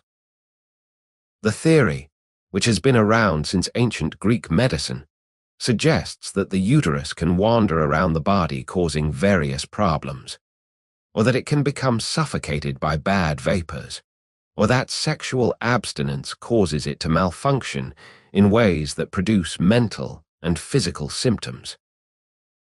It's remarkably flexible as diagnoses go, explaining everything while proving nothing.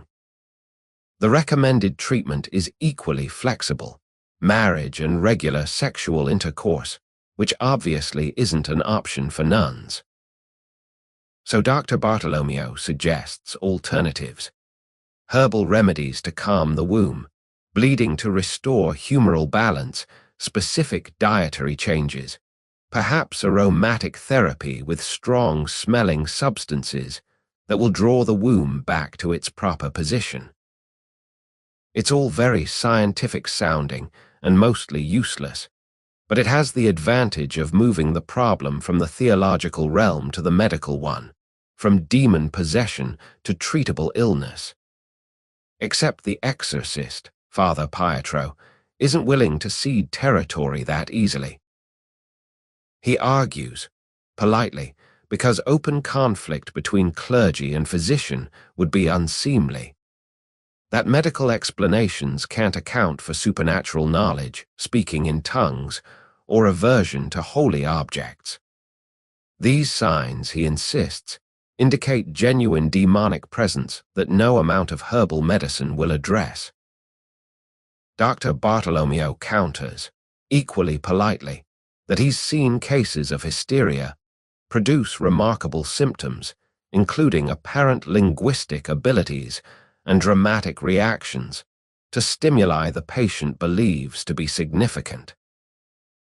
Neither convinces the other, but a compromise emerges. Teresa will receive both medical treatment and continued exorcisms, covering all bases. You watch this negotiation with fascination because it's really about jurisdiction. Who gets to define what's wrong with women's bodies and minds? Who has authority to interpret symptoms and prescribe interventions? The Church has held this territory for centuries, but physicians are beginning to claim it, armed with new anatomical knowledge and the prestige of university training. Possession becomes a contested diagnosis, with priests and doctors each arguing their expertise is more relevant. The medical literature on these cases is growing. You've heard fragments read aloud, treatises by physicians who have examined supposedly possessed nuns and found natural explanations for supernatural symptoms. One doctor claims that fasting and sleep deprivation produce hallucinations indistinguishable from demonic visions. Another suggests that mass possessions result from what he calls imaginative contagion, where one woman's symptoms trigger similar responses in observers through a mechanism nobody fully understands, but that's clearly natural rather than supernatural. There's a physician in France, someone named Duncan, who's written extensively about the Loudun possessions. He examined some of the nuns and concluded their symptoms were fraudulent or at minimum exaggerated, produced through suggestion, and maintained through attention and dramatic performance. His observations were detailed, clinical, deeply skeptical. He noted how symptoms worsened when audiences were present, how the possessed nuns seemed remarkably healthy between episodes, how certain tests for genuine possession failed when applied rigorously. His reward for this careful analysis was getting run out of town by angry believers who didn't appreciate medical expertise, contradicting theological certainty. The problem, as you're beginning to understand, is that medical and theological explanations aren't mutually exclusive in practice. A woman can be genuinely ill, genuinely experiencing dissociation, seizures, hallucinations, and also be performing possession within the cultural framework available to her. The symptoms can be real while the interpretation is socially constructed. Dr. Bartolomeo's diagnosis of womb-related illness might be accurate in identifying that something is physiologically wrong, even if his understanding of what that something is remains limited by 17th century medical theory. Father Pietro's identification of demonic activity might capture something true about the spiritual and psychological dimensions of the experience, even if demons aren't literally present. But institutions don't like ambiguity. The Church needs possession to be either real or fake, genuine demons requiring exorcism, or fraud requiring punishment. Medicine needs symptoms to have natural causes that medical intervention can address. The idea that Teresa might be simultaneously ill, possessed, performing, genuine, calculated, victim, and actor exceeds what either system can process. So they each claim their portion of her, argue over whose framework is correct, and Teresa herself becomes less a person than a diagnostic problem to be solved through competing methodologies. The medical treatments begin. Teresa is bled regularly, supposedly to reduce the excess of heart humors that might be contributing to her condition. She's given foul-tasting herbal concoctions that are supposed to regulate her womb's position and function. Her diet is adjusted, more of this, less of that, according to humoral principles about hot and cold, wet and dry. She looks progressively more exhausted, which could be the illness worsening, or could be the cumulative effect of treatments that are themselves debilitating. The exorcisms continue in parallel. Father Pietro isn't backing down, and the Mother Superior seems content to allow both tracks of intervention. Maybe she's hedging bets. If medical treatment works, the convent can claim they sought all available help. If exorcism works, it confirms the spiritual nature of the problem. If neither works, at least they tried everything and can't be blamed for Teresa's ongoing condition. You notice that other convents are dealing with similar debates. Letters arrive, are read aloud in edited form during meals, and you catch references to physicians being called in for possession cases elsewhere, to arguments about diagnosis and treatment, to the growing tension between medical and theological authority over women's bodies. It's happening everywhere, this slow shift from demons to disease, though the shift is contested every step of the way by clergy who have too much invested in the supernatural explanation to abandon it easily. Some physicians are more diplomatic than others. There's a strategy emerging where doctors will diagnose natural illness, but suggest that demonic influence might have triggered or worsened the condition, a compromise that lets both sides claim partial victory. The demons are real but operating through natural mechanisms. Medical treatment addresses the physical symptoms while exorcism handles the spiritual dimension. Everyone gets to maintain their authority, and the woman at the center remains subject to interventions from multiple sources, none of which particularly prioritize her own understanding of her experience. Dr. Bartolomeo visits weekly for the next month, monitoring Teresa's progress or lack thereof. He takes notes, adjusts treatments, consults his medical texts for additional approaches. He seems genuinely interested in helping, though his understanding of female physiology is limited by the fact that most of his anatomical knowledge comes from dissecting male corpses and then making assumptions about how women must be different. The womb-wandering theory persists despite having no anatomical basis, supported more by tradition than by observation. You wonder what it's like for Teresa, being subjected to both exorcisms and medical treatments, neither of which she requested, and both of which treat her as object rather than agent. Does she prefer the medical explanation?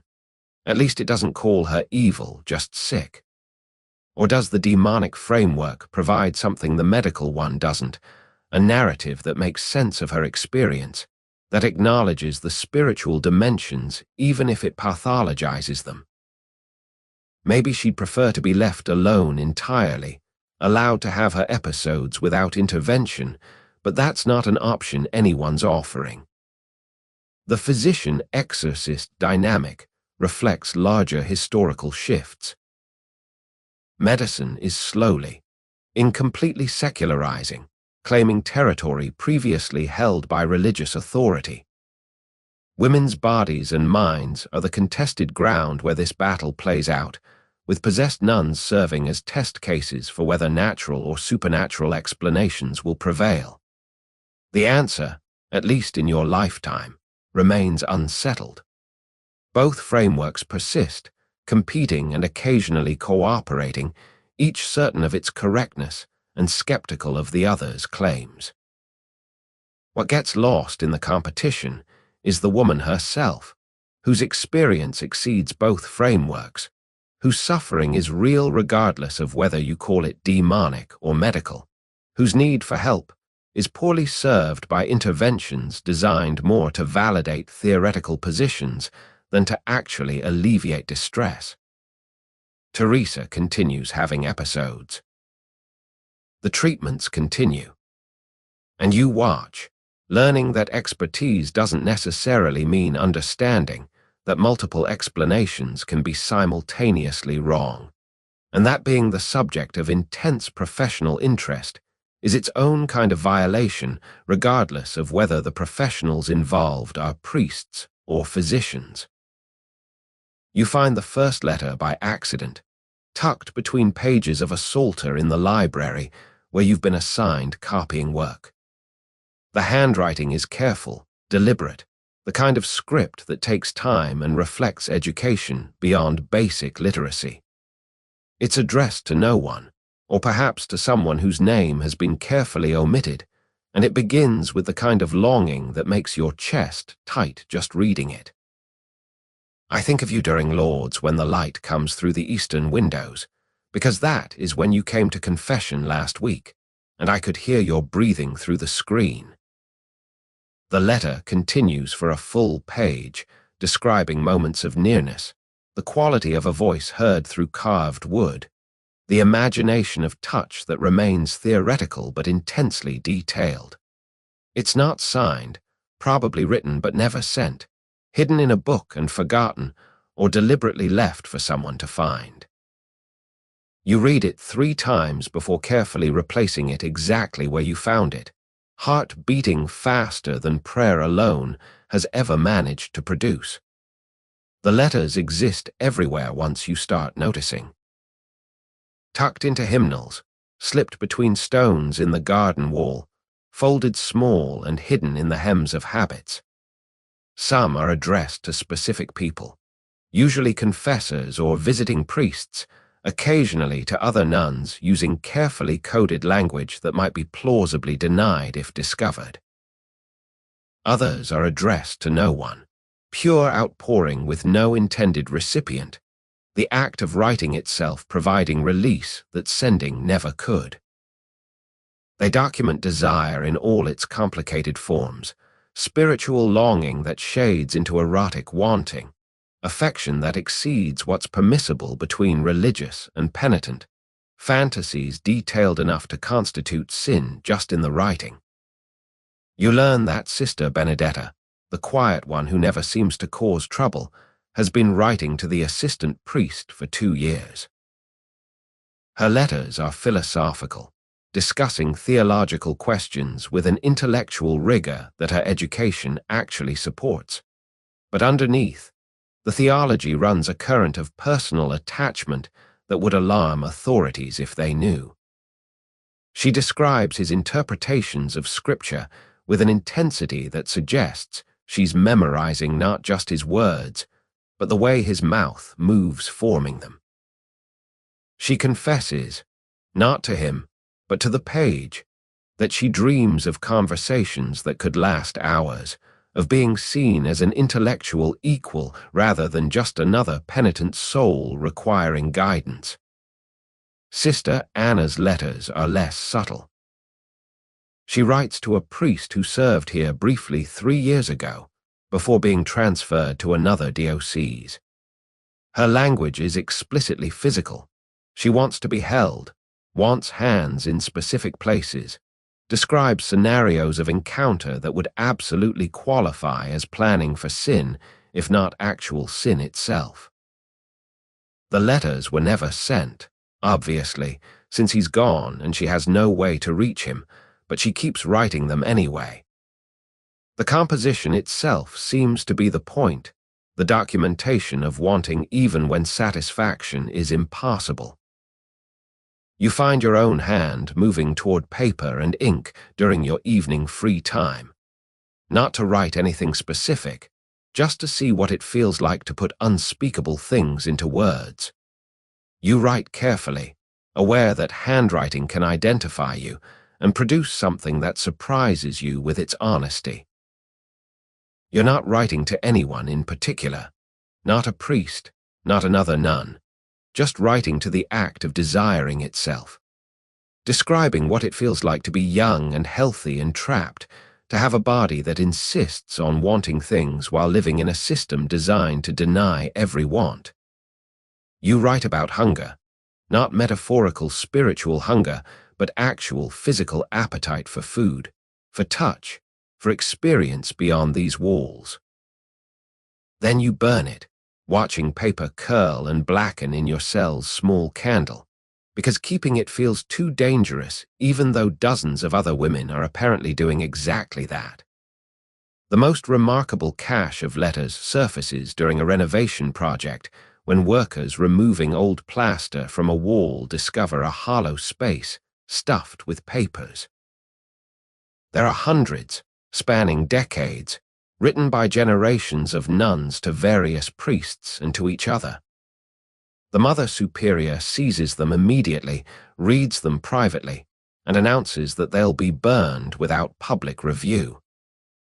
But of course, some get read first, and excerpts circulate through whispers before the official destruction happens. There's a correspondence between two nuns from the 1620s that's remarkably explicit about their physical relationship. They wrote to each other despite living in the same building, possibly because writing allowed them to say things too dangerous to speak aloud.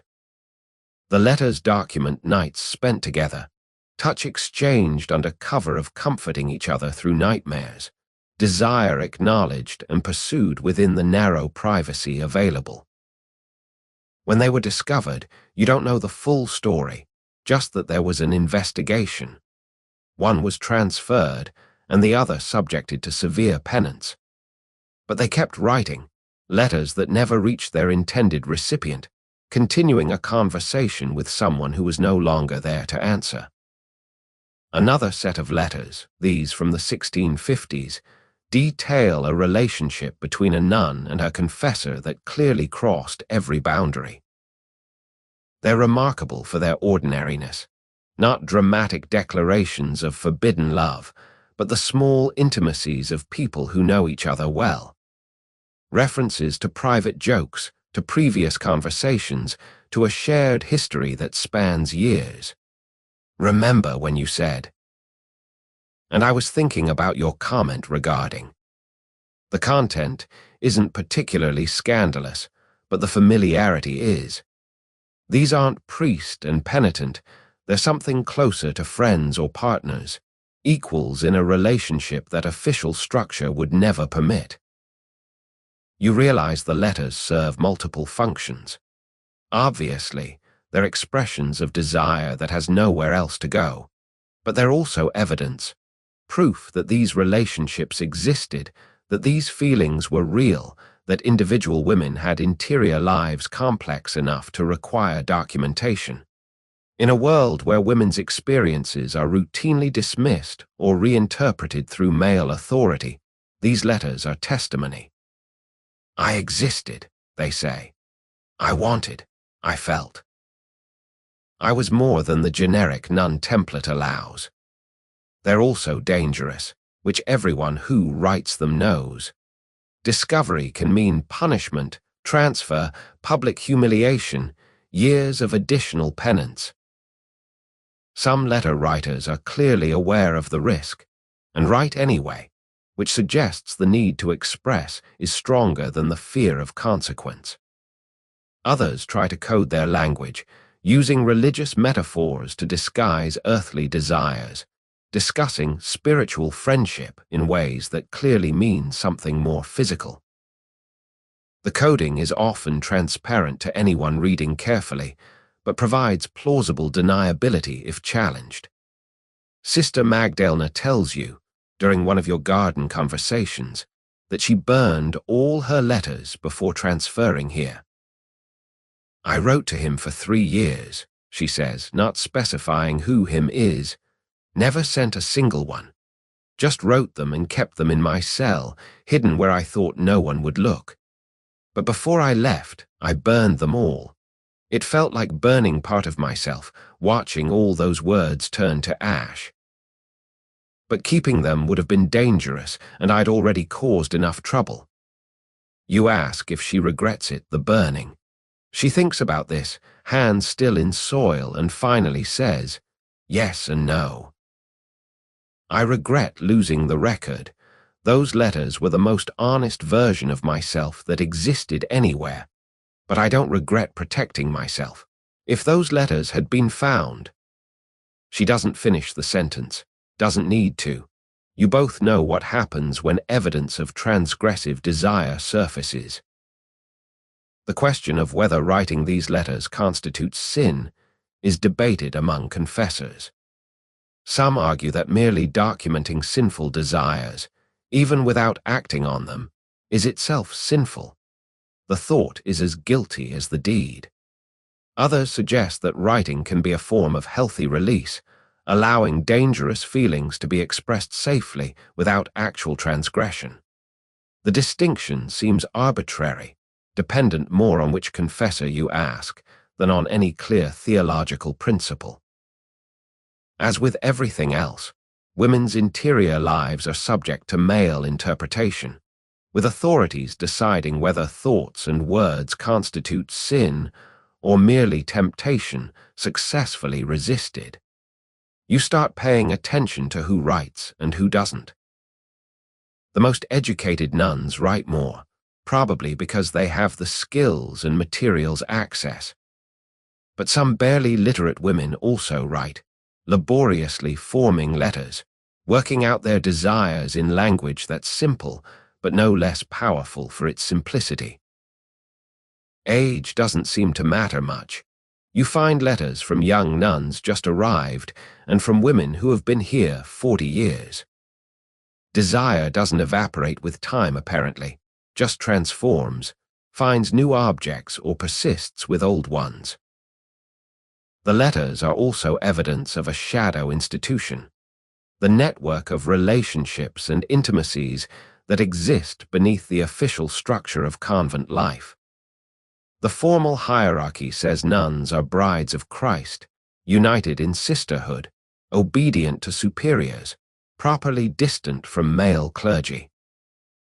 The letters reveal a much more complex reality of individual attachments, specific longings, relationships that violate boundaries, and emotional landscapes that have nothing to do with collective devotion and everything to do with particular human needs. What do you do with this knowledge? You can't unknow what you've learned, can't unsee the evidence that nearly everyone here is carrying desires they're not supposed to have, documenting feelings they're not allowed to express. It makes the whole structure seem more fragile, more dependent on pretense.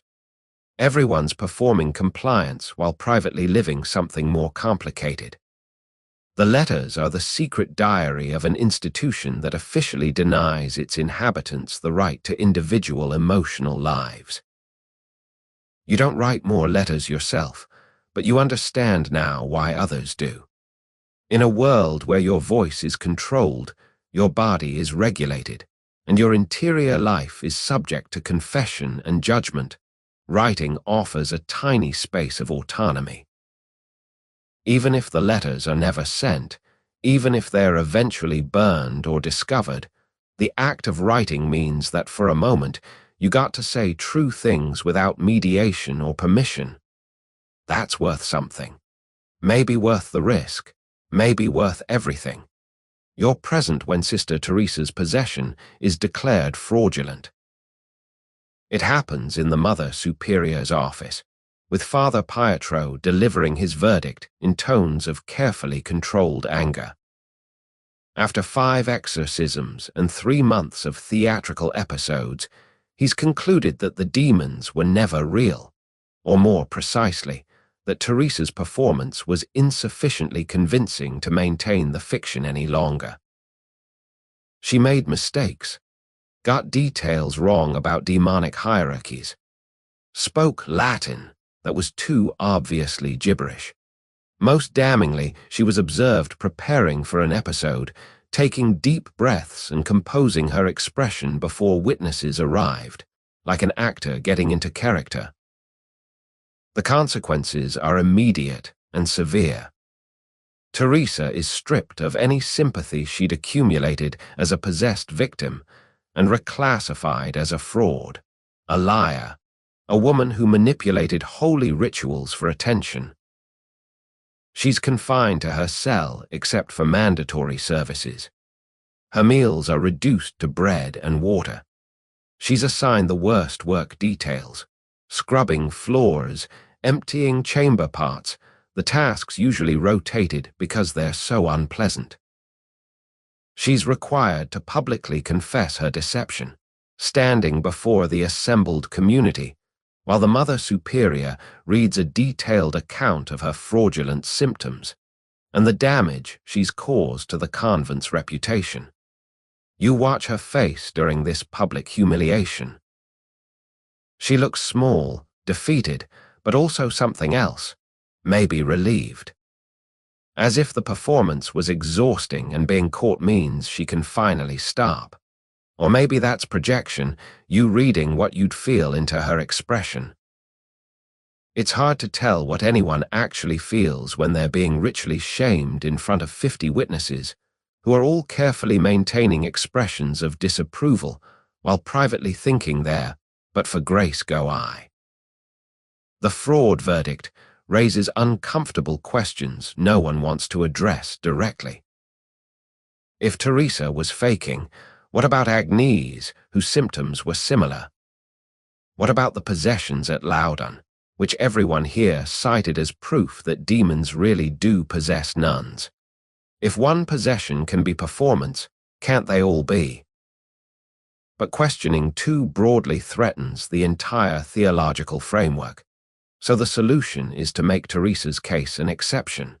She faked it, but that doesn't mean possession isn't real in other cases. The logic is circular but functional, protecting belief while punishing the individual who failed to maintain it convincingly enough. What they don't address is why she did it. The official story is attention-seeking, vanity, possibly actual demonic influence of a different kind, not possession but temptation, leading her into sin through pride and deception. No one asks whether her circumstances might have driven the performance, whether the possessions offered something she desperately needed, whether the punishment for being caught is worse than what she was trying to escape through the fiction. You learn from whispered conversations that Teresa's family wants her out of the convent now. The dowry money has been lost, but keeping a daughter known for faking possession is worse for their reputation than the financial hit. Except removing her requires ecclesiastical permission, complicated paperwork, and fees they may not be able to afford. She's trapped, too scandalous to keep comfortably, too expensive to remove, stuck in a situation that satisfies no one and punishes her daily for the crime of performing possession unconvincingly. Other convents have different outcomes when possession is declared fraudulent. You hear stories through the letter network of nuns imprisoned for years for faking demonic attacks. One woman in Bavaria was allegedly beaten during exorcisms intended to punish rather than heal, her body broken because the exorcist decided pain would either reveal the demon or teach the fraud a lesson. Another in Spain was transferred to a stricter order known for harsh discipline, essentially spending the rest of her life in what amounts to a prison with prayer schedules. The distinction between real and fake possession remains impossibly blurry, despite everyone's certainty that they can tell the difference. The criteria shift depending on who's evaluating and what they need to believe. An exorcist with successful cases to his credit needs possessions to be real. Fraud undermines his expertise and his reputation. A bishop dealing with scandal needs possessions to be fake. Real demons attacking his diocese suggest he's failing in spiritual leadership. The possessed woman needs what? Real possession means she's a victim, but also permanently marked as demon-touched.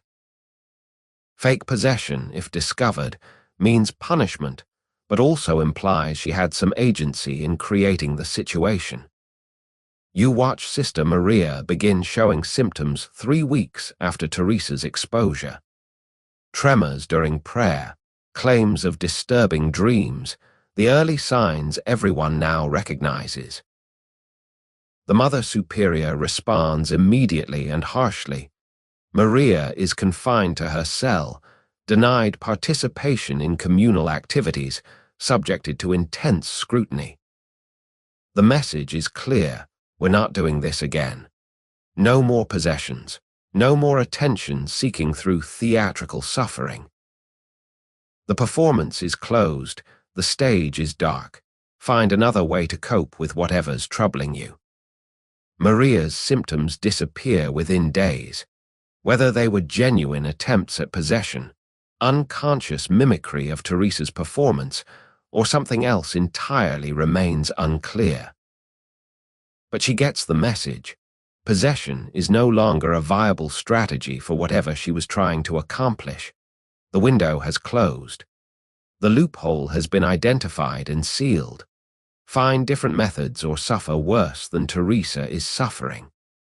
The failure of Teresa's possession, her inability to sustain the performance convincingly enough, reveals how much work possession actually requires. You can't just have fits and expect belief. You need to maintain consistency.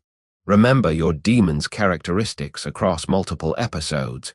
Produce symptoms that match expectations without being so perfect they look rehearsed. You need to convince not just casual observers, but trained exorcists familiar with possession literature and experienced in detecting fraud. It's high-stakes improvisation with brutal consequences for failure. Some women succeed. Sister Jean des Anges at Loudun maintained her possession for years, became famous, met royalty, published memoirs. Her performance, if it was performance, was so compelling that even skeptics couldn't definitively prove fraud. She threaded the needle perfectly, giving authorities what they needed to believe while maintaining enough consistency and conviction to forestall doubt. Other possessed nuns manage similar feats, living inside their possessions for years or decades, the demon becoming so integrated into identity that distinguishing between genuine supernatural event and sustained performance becomes meaningless. But Teresa failed. Maybe she wasn't a good enough actress.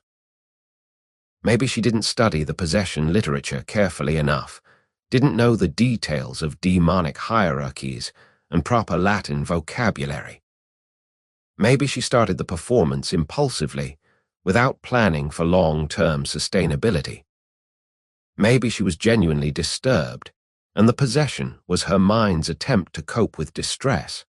Not deliberate theater, but not exactly supernatural either. Something in between that couldn't satisfy either framework. You see her sometimes during the following weeks, always alone, always working at something unpleasant, carefully avoiding eye contact with everyone. She's become a warning, a cautionary tale, the example used to discourage anyone else from attempting similar strategies. Remember Sister Teresa becomes shorthand for don't try to manipulate us with fake supernatural claims. The irony is that her punishment is probably harsher than what she'd have faced for whatever she was trying to hide or escape through the possession in the first place. The question that haunts you, what was she actually trying to accomplish? Was it escape from something specific, an abusive situation, unwanted attention from a confessor, unbearable routine? Or was it more diffuse, a need for individual attention in a place that demands anonymity, a desire to be special in an environment designed to eliminate specialness, a grasp at agency through the only mechanism available? You'll probably never know. Teresa isn't talking beyond the official confession of fraud she was forced to deliver. Her interior life, her actual motivations, remain inaccessible beneath the narrative imposed on her by authorities. What you do know is that possession's usefulness as a strategy has diminished, at least temporarily, in your particular convent. The scrutiny is too intense now, the willingness to believe too compromised by Teresa's revealed fraud. If you were considering possession as a solution to anything, and maybe you weren't, but maybe you were in some back corner of your mind where possibilities live, that door is closed. Find other methods. Suffer differently. Learn from Teresa's failure what failure costs. The broader pattern holds, though, across other convents and other generations. Some possessions will be declared real, others fake, most existing in ambiguous territory that never gets definitively resolved.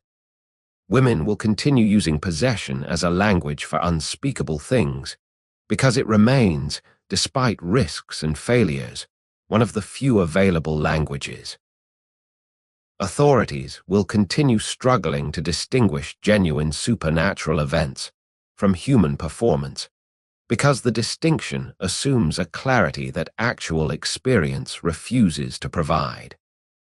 And women like Teresa will continue paying the price for unsuccessful negotiations with impossibility. Not dramatic enough to be believed, not quiet enough to go unnoticed, caught in the terrible middle ground where neither compliance nor rebellion works effectively. The demon that was supposed to save her became the weapon used to destroy her. The performance she needed to be convincing enough to help, but not so convincing as to be real, failed on both counts, leaving her worse off than if she'd never attempted it. You don't pity her exactly. Pity feels condescending, insufficient to the complexity of what's happened. But you understand her in ways that make you uncomfortable, recognize impulses you might share under different circumstances, see in her failure the outline of failures you might yet experience. The system is designed to limit options until the terrible ones start looking viable. Then it punishes you for taking them. The trap is comprehensive, the exits all false, and the casualties like Teresa serve as reminders that there is no winning, only different ways of losing with varying degrees of pain. Sister Teresa continues her penance. The convent continues its routines, and everyone pretends that the lesson learned is about fraud and deception rather than about the desperate measures desperate women take when all other measures have been exhausted. You're in the library again, this time deliberately searching through texts the convent has accumulated over the decades. Theological treatises, saints' lives, and surprisingly, a few contemporary accounts of possession cases from other regions. Reading them is technically educational, improving your Latin and theological understanding, so it's permitted during designated study hours. What you're actually doing is trying to understand how this pattern, women, convents, possession, demons as cover for desire, fits into larger historical currents that you're only beginning to perceive. The accounts go back centuries. Medieval convents dealt with possessed nuns, though the language and interpretation differed slightly. Earlier cases focused more on mystical experiences that could be either divine or demonic, the distinction depending on whether the woman's visions supported or threatened church authority. A mystic who had visions confirming orthodox teaching might become a saint. One whose visions challenged hierarchy or doctrine got labeled possessed or heretical. The woman's actual experience might be identical, but interpretation made all the difference. You find a reference to a 13th century convent in Germany, where nearly all the nuns began barking like dogs, the behavior spreading from one to another over several weeks until the entire community was affected. Modern historians. You're reading a text from the 1680s by a scholar trying to compile possession cases, debate whether this was possession, mass hysteria, or some kind of collective rebellion expressed through behavior that couldn't be directly punished because it appeared involuntary. The barking eventually stopped after intervention from ecclesiastical authorities, though the accounts don't specify what form that intervention took. There's a pattern emerging as you raid enclosed communities of women under extreme stress, produce these outbreaks with predictable regularity. The specific symptoms vary. Sometimes it's convulsions and demon voices, sometimes strange behaviors like barking or dancing, sometimes mass fainting or paralysis. But the underlying dynamic is consistent.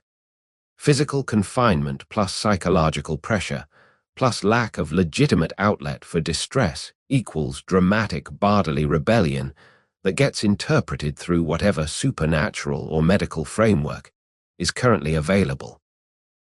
The Loudon case, which you already know about, appears in multiple texts. Everyone has an opinion.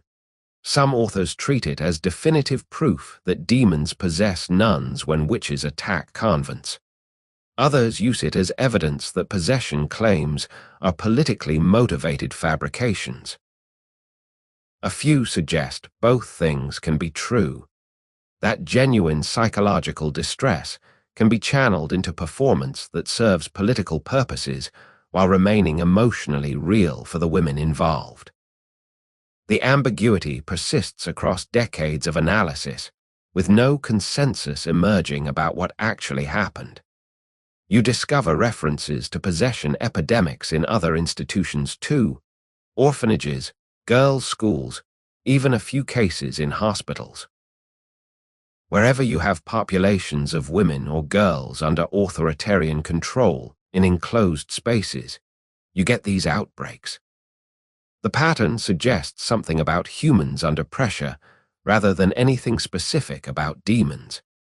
But the texts you're reading can't quite articulate this because they're still working within frameworks that treat supernatural possession as a genuine possibility rather than as a cultural interpretation of psychological and social phenomena. There's a fascinating shift happening in the later texts, written in the 1670s and 1680s. Physicians and natural philosophers are becoming more skeptical, proposing explanations based on humoral imbalances, contagious imagination, or what they call diseases of the mind. The terminology is still primitive. They don't have concepts like psychology or neurology, but they're moving toward naturalistic explanations. Meanwhile, the Church is becoming more cautious about validating possession claims, aware that too many proven frauds undermine theological credibility. The result is fewer possessions being officially recognized, though women continue having symptoms that in earlier periods would have been interpreted as demonic. You wonder what will happen to these stories in future centuries. Will people 100 or 200 years from now read about possessed nuns and understand them as you're beginning to, as women negotiating impossible circumstances through the available cultural vocabulary? Or will they develop entirely new frameworks, interpretations you can't imagine from your position inside the 17th century? The thought is disorienting, imagining future readers looking back on your time with comprehension or judgment, or maybe just confusion about why anyone believed demons possessed cloistered women. Sister Magdalena finds you in the library, takes the seat beside you, and glances at the texts you're reading. "Trying to understand us?" she asks quietly, not mockingly, just with the weary recognition of someone who's already spent considerable time on the same question. You admit that you are, and she nods. "I've read most of those. They don't help as much as you'd hope." Everyone's so certain they understand, but they're all describing something from outside, analyzing us like we're specimens rather than people living inside the experience. She's right, you realize. All these texts are written by men, priests, physicians, scholars, interpreting women's experiences through frameworks that serve institutional purposes. Even the sympathetic accounts treat possessed nuns as objects of study, rather than as subjects with their own valid perspectives.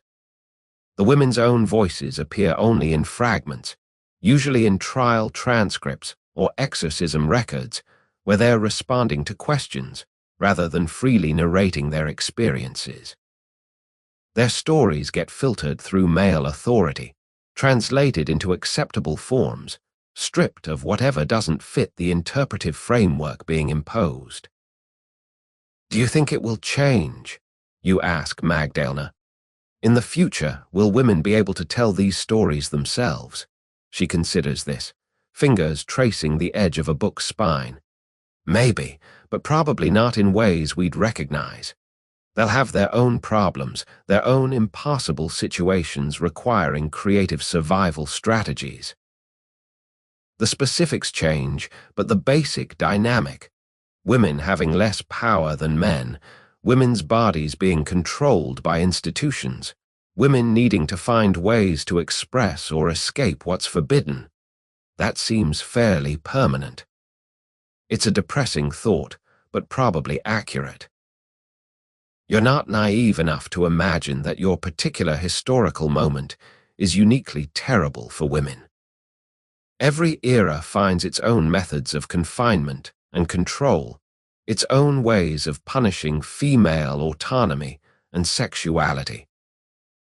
Future women will deal with different manifestations of the same underlying problem. Maybe they won't have convents and possessions, but they'll have something equivalent, some structure that constrains them, some strategy for negotiating those constraints, some cost for failure. You think about the scholars centuries from now who might study this period. What will they make of possession epidemics in early modern convents? Will they see it as you're seeing it, as a complex negotiation with power, a language for the unspeakable, a survival strategy that was both empowering and oppressive? Or will they have entirely different analytical tools, frameworks you can't imagine, that reveal dimensions you're completely missing from your position inside the experience? There's something humbling about recognizing how limited your understanding is, how much you're missing even while living through it. You see patterns, the way possession spreads, the political uses it serves, the terrible choices women face, but you can't see the full picture because you're inside it. Future historians will have the benefit of distance, but will lack the immediate understanding of what it actually felt like to be a 20-year-old nun in a 17th century convent, calculating whether claiming possession might offer escape from circumstances that were slowly suffocating you. You find one text, written by a French physician in 1681, that comes closer than others to what you're thinking. He suggests that possession outbreaks represent a form of communication, women speaking through their bodies when their voices are silenced, using the only language available that might be heard. He's still working within medical frameworks, talking about hysteria and uterine disorders, but he seems to grasp that symptoms have meaning beyond their surface appearance. That the possessed woman is saying something, even if what she's saying requires interpretation, and even if the interpretation might not match her conscious intentions. Magdalena is reading over your shoulder now. That one almost gets it, she says. Almost understands that we're not just broken or evil or sick, that we're responding rationally to irrational circumstances. But he still treats it as pathology rather than recognizing that the pathology is the system, not the women it destroys. You mark the page, planning to return to this text later, think more about its implications. The library is quiet, just the two of you, and the accumulated weight of all these words trying to explain phenomena that might not be explicable in any single framework. The truth is probably that possession was all of the things simultaneously: genuine psychological crisis, deliberate performance, spiritual experience, political weapon, survival strategy, rebellion, submission, empowerment, and oppression. It contained multitudes because the women living it contained multitudes, even when institutions tried to reduce them to simple categories like possessed or fraud, victim or perpetrator, saint or sinner. You close the book you've been reading, suddenly tired of analysis. Understanding helps, but it doesn't solve anything. Teresa is still being punished. Magdalena is still carrying trauma from her own possession. You're still locked in this building with decades of similar confinement ahead. The historical pattern is clear, but that clarity doesn't change your circumstances or open doors that remain firmly closed. "Come on," Magdalena says, standing. "Vespers soon, and we both know what happens if we're late." You follow her out of the library, leaving the texts behind. The past echoes in the present, patterns repeating, but you still have to live through them one day at a time, one prayer at a time, one negotiation with impossibility at a time. The scholars can analyze from distance. You have to survive from within. The centuries will remember possession cases in whatever ways suit their purposes. Cautionary tales, evidence of superstition, examples of female oppression, data points in the history of psychology or religion or gender. But right now, walking to Vespers beside a woman who was once possessed, and might be again, you're just trying to make it through another day without losing whatever small sense of self you've managed to preserve. The echoes across centuries are interesting, but survival happens in the present, in the choices you make today about which battles to fight and which to concede, about what you'll endure and what you'll resist, about whether claiming possession might someday be the only option left. The bell rings. You take your place in the chapel. The service begins, and history continues making itself out of thousands of individual moments like this one, most of them unmarked and unrecorded, the majority of women's experiences disappearing without trace, while a few dramatic cases, possessions, martyrdoms, mystical visions, survive to be endlessly analyzed by people who will never fully understand what it was like to live them. You're noticing them now, the women who never claim possession, who never have dramatic fits or speak in demon voices, who navigate convent life without theatrical crisis or public breakdown. They're the majority, easily overlooked, because they don't generate stories that travel beyond these walls. Sister Caterina, who's been here 40 years, and whose entire personality seems to consist of efficient silence. Sister Lucia, young like you, who responds to every hardship with a kind of blank acceptance that might be genuine piety or might be dissociation so complete it passes for peace. Sister Francesca, middle-aged, who works in the kitchen and whose face you're not sure you could describe despite seeing it daily because she's perfected the art of being forgettable. These are the ones who survive by not being noticed.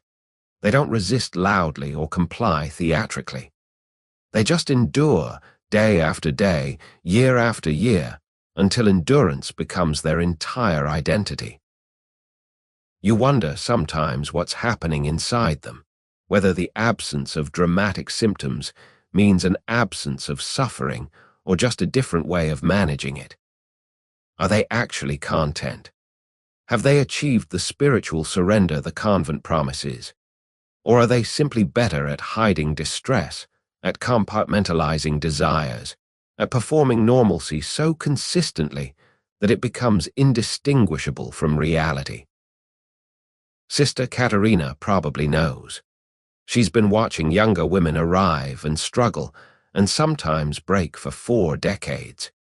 You catch her eye sometimes during services and see something that might be sympathy or might be the exhausted recognition of someone who's seen this pattern repeat too many times to be moved by it anymore. She doesn't offer advice, doesn't interfere, just continues her routines with the mechanical precision of someone who's long since stopped thinking about why she's doing them. You try talking to her once, during garden work, asking how she's managed to stay so long without apparent difficulty. She looks at you for a long moment, and you see calculation happening behind her eyes. Is this young nun trustworthy? Is honesty worth the risk? What purpose would confession serve after 40 years of successful silence? Finally, she says, you stop wanting things. Not because you achieve holiness, but because wanting hurts too much. Eventually, your mind just stops producing desires it knows can't be satisfied.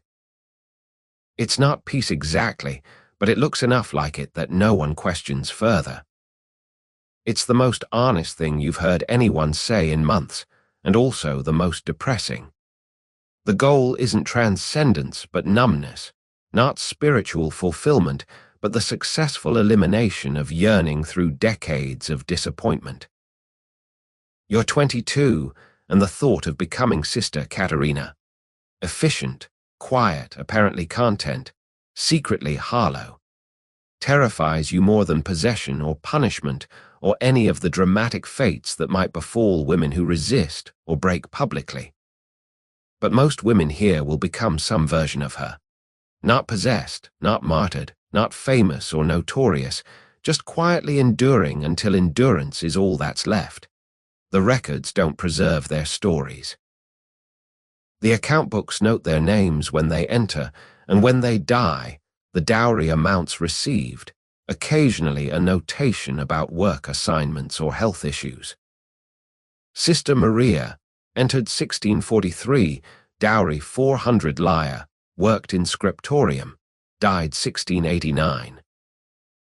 That's the entire historical footprint for a woman who lived 46 years inside these walls, who must have had thoughts and feelings and desires and fears, who navigated the same impossible circumstances everyone else faces, but without generating enough drama to merit detailed documentation. The quiet ones are invisible to history, which is perhaps exactly what they intended. Being invisible is safety. Being unremarkable is survival. If you never claim possession, you're never subjected to exorcism. If you never write dangerous letters, you're never caught with incriminating correspondence. If you never challenge authority or show too much personality or want anything too obviously, you can live out your decades in relative peace. Relative being a crucial modifier, because this is still a prison no matter how well you adapt to it. You watch Sister Lucia, who's maybe 19, and wonder if she'll make it. She has the blank quality already, the smooth surface that suggests either deep waters or complete emptiness underneath. She follows every rule precisely, never questions anything, moves through daily routines like she's performing a dance she's memorized perfectly. Is she genuinely devout, genuinely content with this life? Or is she running some kind of internal program that keeps her functioning while her actual self has retreated somewhere unreachable? You can't tell, and you suspect that's intentional. Opacity is protection. The question that haunts you, what happens to desire when it can't be expressed or satisfied or even acknowledged? Does it really disappear, as Sister Caterina suggests? Or does it go underground, manifesting in ways so subtle they're not recognized as desire at all? Maybe the quiet ones are having their own crises, just internal and invisible, manageable because they're never performed publicly. Maybe they're dissociating constantly, living in fantasy worlds that make daily reality bearable. Maybe they've achieved something you can't understand from your position of still actively struggling. An acceptance so complete it looks like defeat, but might actually be a kind of victory. You think about the women who came before, the hundreds or thousands who lived in convents across centuries, who left no record except their names in account books and death registers. How many of them were quiet ones? Probably most. The dramatic cases, possessions, mystical visions, scandals, are outliers by definition. The typical experience is probably Sister Caterina's arrival, adjustment, decades of routine, eventual death marked by a single line in the convent's records. No letters preserved, no visions documented, no possessions requiring exorcism. Just silent endurance until silence becomes identity. Is that worse than the dramatic alternatives? You're not sure. Teresa is being brutally punished for her failed possession, but at least she tried something, attempted to change her circumstances, even if the attempt backfired catastrophically. Sister Caterina never tried anything, never risked, never challenged, and she survived 4 decades, but at what cost to whatever self she might have been before the convent shaped her into this perfectly obedient, perfectly invisible non-entity? Maybe there's no good option. Maybe every strategy for surviving this, loud resistance, quiet compliance, theatrical possession, blank endurance, cost something essential. Maybe the real question isn't which strategy is best, but which losses you can bear, which version of defeat you can live with, which way of not being yourself feels least like death while you're still technically alive. Sister Francesca in the kitchen represents another version of quiet survival. She's found useful work, something that occupies her hands and mind, that produces tangible results and earns her a certain grudging respect. The food she prepares is as good as limited ingredients and resources allow. She's efficient, knowledgeable about what she does, and she seems to take some satisfaction from competence, even if the work itself isn't chosen. Maybe that's a form of agency, not choosing what you do, but choosing to do it well, finding small spaces of control within overwhelming constraint. You notice that the quiet ones often form subtle alliances with each other. Not friendships exactly, because deep friendship implies an emotional vulnerability that's dangerous here. But working partnerships, practical accommodations, the mutual understanding of people pursuing similar survival strategies. They cover for each other's small infractions, trade favors, maintain the collective performance of compliance that keeps authorities satisfied and intervention minimal. It's cooperation without intimacy, support without requiring emotional exposure. The really successful quiet ones, you realize, are the ones who have mastered the art of being present, but not noticeable, compliant, but not remarkable about it, part of the community, but not individually distinct. They're like background actors in a play, essential for creating the impression of a functioning convent, but never speaking lines important enough to be remembered. This requires skill. Being too invisible might raise questions. Being too present defeats the purpose. You have to calibrate perfectly, and the women who have been here longest have calibrated so well, they've become nearly transparent. You wonder what they think about during the long hours of communal prayer. Are they actually praying, engaging with theology and divine presence? Or are they somewhere else entirely, minds wandering through memories or fantasies, or maybe just the blessed emptiness of not thinking? The external performance is identical regardless of internal reality, which is perhaps the point. As long as you show up and go through the motions convincingly, no one can access your interior life to judge whether you're spiritually present or completely checked out. Sister Caterina catches you watching her during compline. She doesn't react, just maintains her position and attention, but there's a moment of recognition.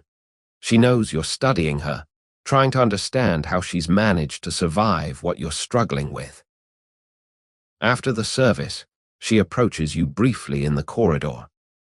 "Stop trying to figure it out," she says quietly. "There's no secret. You just keep going until you can't remember what you were before this, and then it gets easier because there's nothing left to mourn." It's meant to be helpful, maybe, or at least honest. But it confirms your worst fear, that successful survival here means the death of whoever you were or might have been, the replacement of self with a perfectly shaped empty space that looks enough like a person to satisfy institutional requirements. The quiet ones aren't peacefully adapted. They're successfully erased, and their erasure is what allows the system to function smoothly. You're not sure you can do it, this kind of surrender. The possessions and scandals and dramatic breakdowns, they're terrible, but at least they represent some kind of resistance, some refusal to disappear quietly. The quiet ones survive longer, but at the cost of surviving as themselves. They become what the institution needs them to be, and whatever they were before gets filed away in the same oblivion that swallows their stories after death. But maybe you're being unfair. Maybe the quiet ones contain depths you can't perceive, interior lives rich and complex, and entirely hidden from observation. Maybe Sister Katerina has spent 40 years in elaborate fantasy, living entire alternate lives in her imagination while her body performs the expected routines. Maybe the blank surface is protective coloring for something vibrant underneath. You'll never know, because that's the whole point of their strategy: opacity, privacy, the preservation of self through concealment rather than expression. The bell rings for the next service. You file in with everyone else, take your place, and begin the responses you've memorized. Around you, the quiet ones maintain their positions, voices blending into collective prayer, faces composed into appropriate devotion. They're here and not here, present and absent, surviving in ways you're only beginning to understand, might be the most common form of survival available. Not dramatic, not documented, not remembered beyond account book entries. Just quietly enduring until there's nothing left to endure with, and then enduring anyway, because that's what you've become. Pure endurance with a human face attached. You close your eyes and join the prayer, wondering which version you'll become, the dramatic one who breaks publicly, or the quiet one who erodes privately until erosion is complete. You're standing in the garden at dawn, the hour between Lords and Prime, when the sky shifts from black to grey to that particular shade of pale blue.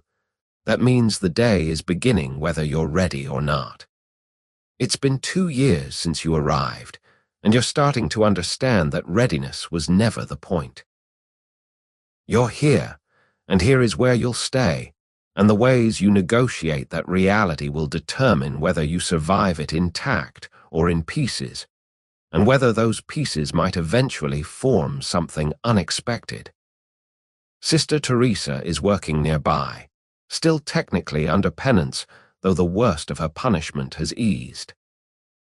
She's thinner, quieter, but there's something in her face that suggests she's reached a kind of settlement with herself. Not peace exactly, but acceptance of complexity. The understanding that she was both victim and performer, both genuine in her distress and calculating in her methods, both failed fraud and successful survivor of that failure. She catches your eye and nods, a small acknowledgement of shared understanding. You're both learning the same lessons, just through different routes. The possessions haven't stopped entirely. Sister Anna had episodes last month, milder than Teresa's, managed more quietly. The Mother Superior called in a physician instead of an exorcist, framing it as illness rather than demonic attack, and Anna recovered after some herbal treatments and a few weeks of reduced duties. Whether she was possessed, ill, or performing is a question no one asks anymore. It doesn't matter as much as everyone thought it did. She needed something: attention, relief, expression, escape, and the system provided just enough to keep her functional. The mechanism is less important than the outcome. Magdalena has stopped having visions, or at least stopped reporting them. You suspect they still happen occasionally, but she's learned to manage them privately, to carry her possession like a chronic condition that requires maintenance rather than cure. She seems steadier now, more present, though you sometimes catch her staring at nothing with an expression that suggests she's seeing something the rest of you can't. She's made peace with living between worlds, the external performance of normal convent life, and the internal reality that remains more complicated than any single narrative can capture. You think about the letters you've read, the hundreds of documents from women trying to speak their desires across decades and centuries.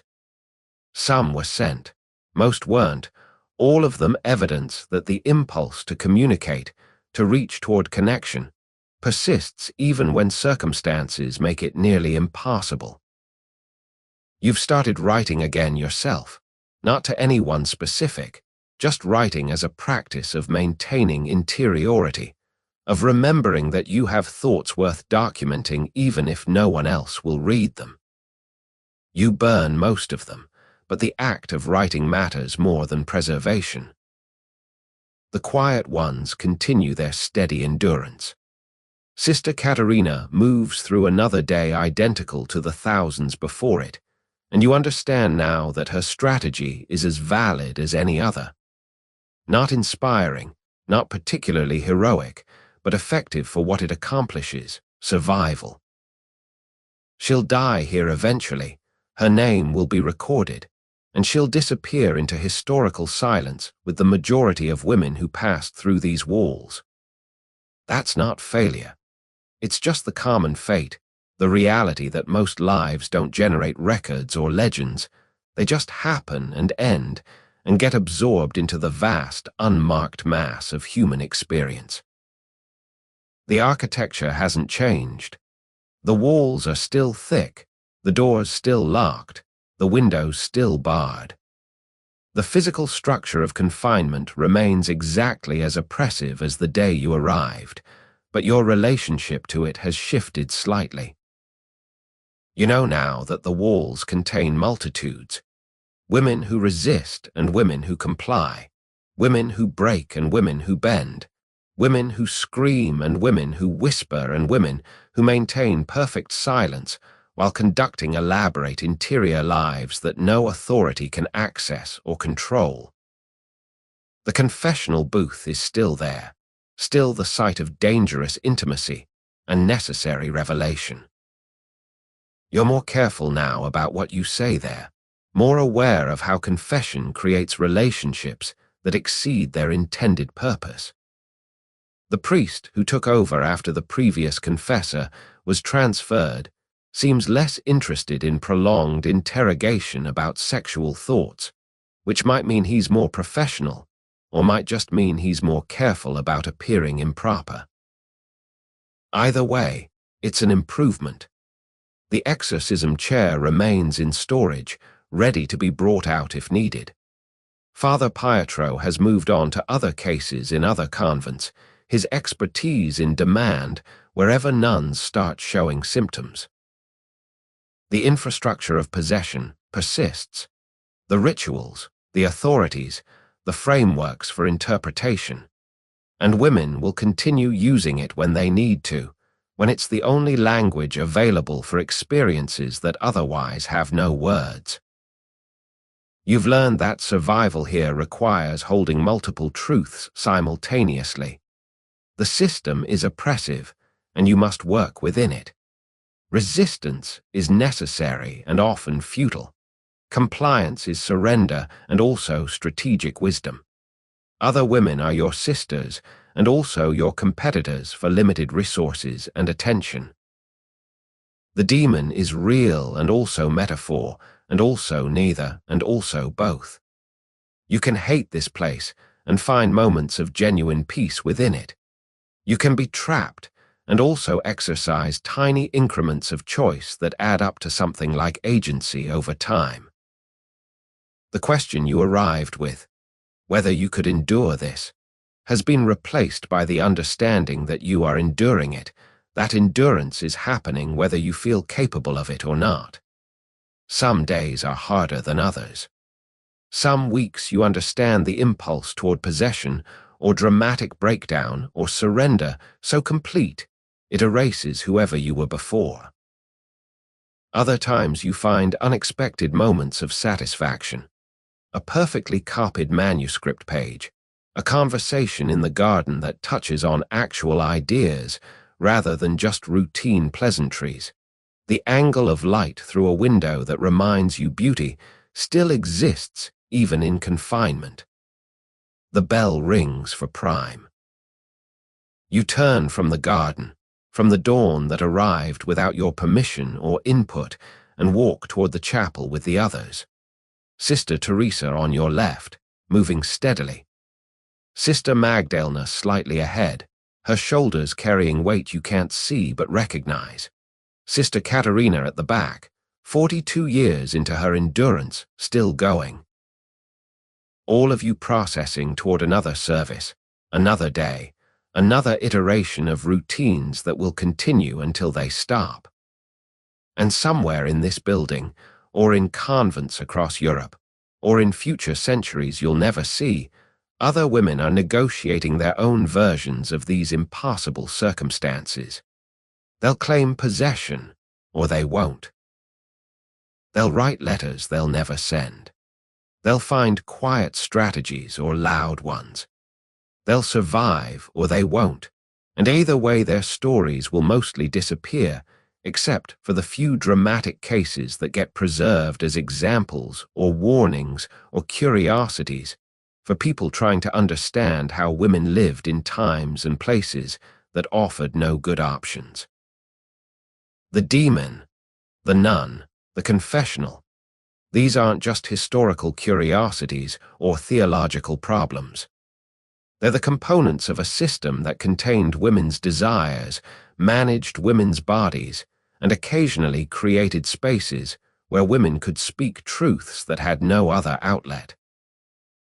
The possessions were real and fake and neither, and both, genuine suffering and strategic performance, oppression and resistance in forms so tangled they're impossible to separate cleanly. You take your place in the chapel. The service begins. And you understand now that this, the daily showing up, the continuing to breathe and move and think despite circumstances designed to eliminate individuality, is its own form of possession. Not by demons, but by necessity, by the requirement to keep going when every rational assessment suggests stopping would make more sense. You're possessed by survival, by the stubborn insistence on remaining yourself in a system designed to erase you, by the knowledge that even invisible endurance is a form of rebellion against complete erasure. The prayers rise around you, voices blending into something collective and impersonal. But underneath, each voice is distinct, each woman carrying her own version of this story, each negotiating in her own way with impossibilities that were never meant to have solutions. The shadows of night have faded. Morning has arrived. Another day begins. And you'll meet it the way you've met all the others since arriving, with whatever combination of compliance, resistance, and strategic survival you can manage, holding together the contradictions that make up your existence here, breathing in and out, continuing. The story doesn't end because stories like this don't really end. They just continue day after day, year after year, woman after woman, each one finding her own path through or around, or sometimes straight through the center of circumstances that were never designed with her flourishing in mind. Some paths lead through possession, some through quiet endurance, most through territories that have no names because the women who walked them never got to write their own accounts. But they were here. You are here. And that persistence, however compromised and complicated and costly, matters. The walls remain standing, but so do you. The system continues, but so does resistance, in forms subtle and loud, recognized and invisible, documented and lost to historical silence.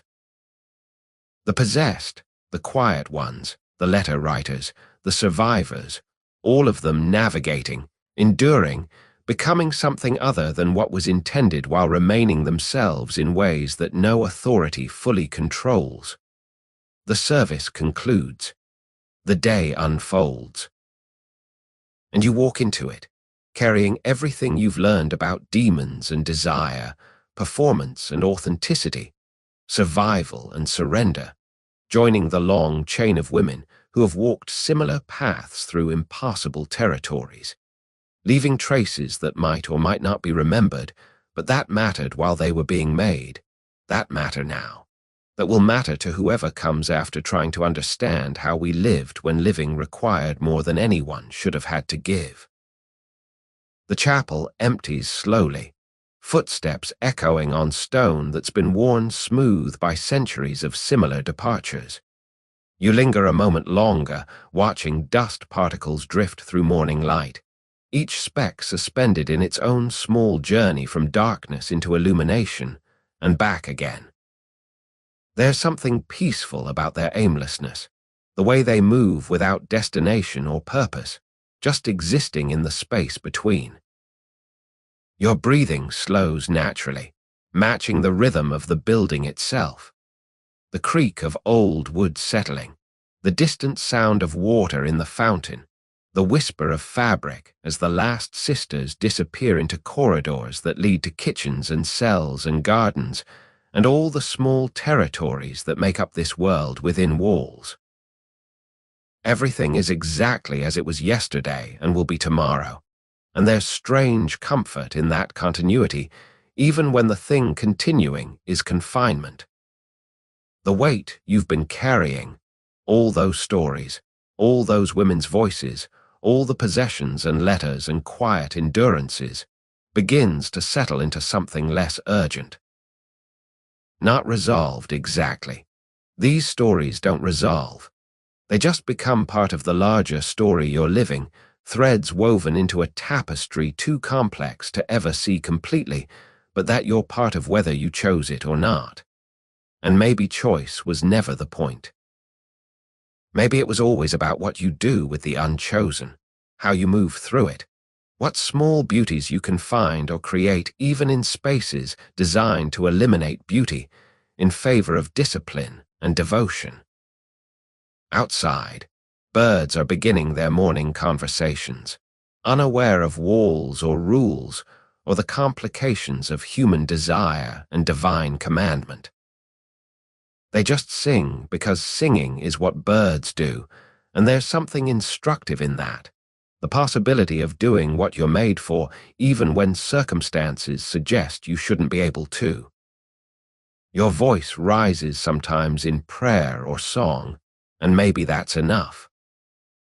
Maybe the act of continuing to have a voice, even when speaking approved words in prescribed rhythms, is its own form of persistence. The candles on the altar are burning down, wax pooling in brass holders, flames steady in still air. You watch them for a long moment, these small lights doing their simple work of transforming substance into illumination, and you think about all the women who have watched similar candles in similar moments across all the years this building has stood. What did they think about? What did they feel? Were they at peace or quietly desperate, or something more complicated than either? You'll never know, but you feel connected to them anyway, part of an unbroken chain of women breathing in enclosed spaces, finding ways to remain themselves despite everything. Your eyes are growing heavy now, not from exhaustion, but from the gentle weight of acceptance. Whatever happens next, tomorrow's routines, next week's challenges, the years stretching ahead into fog you can't see through, you'll meet it as you've met everything so far. With a combination of strategies learned from possessed and quiet ones, from letter writers and endurers, from women who broke, and women who bent and women who somehow stayed whole in fragments. You'll do what needs doing, and when you can't do that, you'll do what's possible, and when that fails, you'll simply continue existing until existing becomes doing again.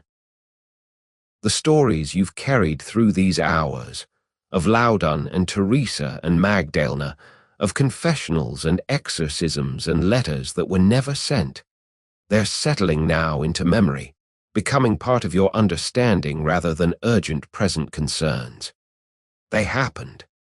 They matter. And now they're letting you go, releasing you back into your own life with whatever wisdom they've offered, whatever comfort or warning or simply companionship in knowing you're not alone in finding this difficult. Your breathing deepens, slows further, each inhale pulling in air that's traveled through gardens and corridors, through the lungs of sisters sleeping or waking, air that belongs to everyone and no one. Each exhale releases what you don't need anymore, the tension of trying to understand everything, the pressure of finding perfect solutions, the weight of carrying other people's suffering as if it were your own burden to resolve. You can witness, you can remember, you can learn. But you can't fix what was broken before you arrived and won't be fixed after you leave. You can only be present to it, and to yourself, and that's enough. That has to be enough. The morning light strengthens, no longer the tentative grey of dawn but the confident illumination of day fully arrived. Somewhere a bell will ring soon, calling you to the next obligation. But for this moment, you're suspended between what was and what's coming, existing in a present that asks nothing except that you breathe and be and allow yourself to rest in the small peace available even here, even now. Your eyes close naturally, no effort required. Behind your eyelids, patterns of light shift and fade.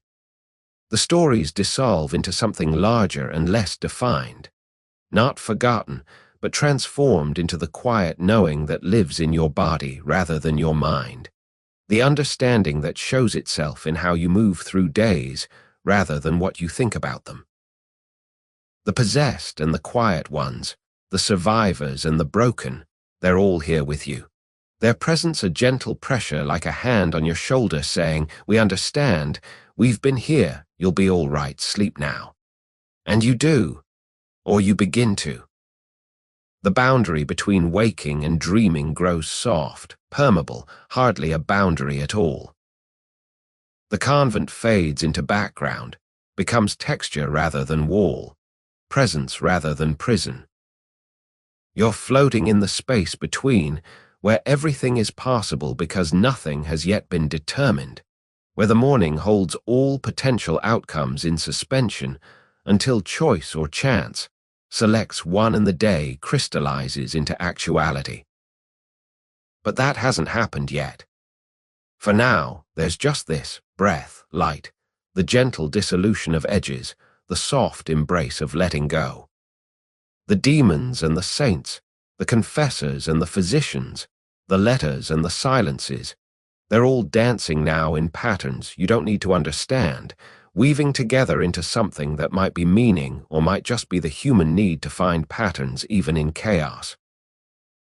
Either way, it's beautiful. Either way, it's enough.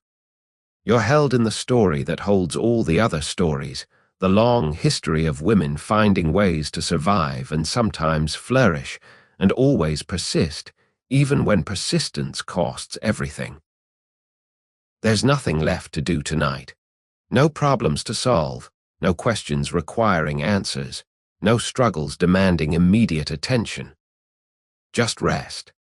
Just this quiet space where you're safe enough, where morning has come and will continue coming regardless of whether you greet it actively or let it arrive while you drift in the peaceful territory between sleep and waking.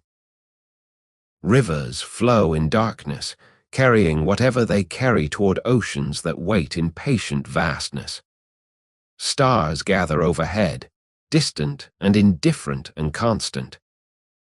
The earth turns at its steady pace, bringing night to some places while granting day to others, the rotation endless and reliable and utterly unconcerned with human drama. You're part of that turning, that endless cycle of light and dark, of sleeping and waking, of suffering and enduring, and sometimes even thriving.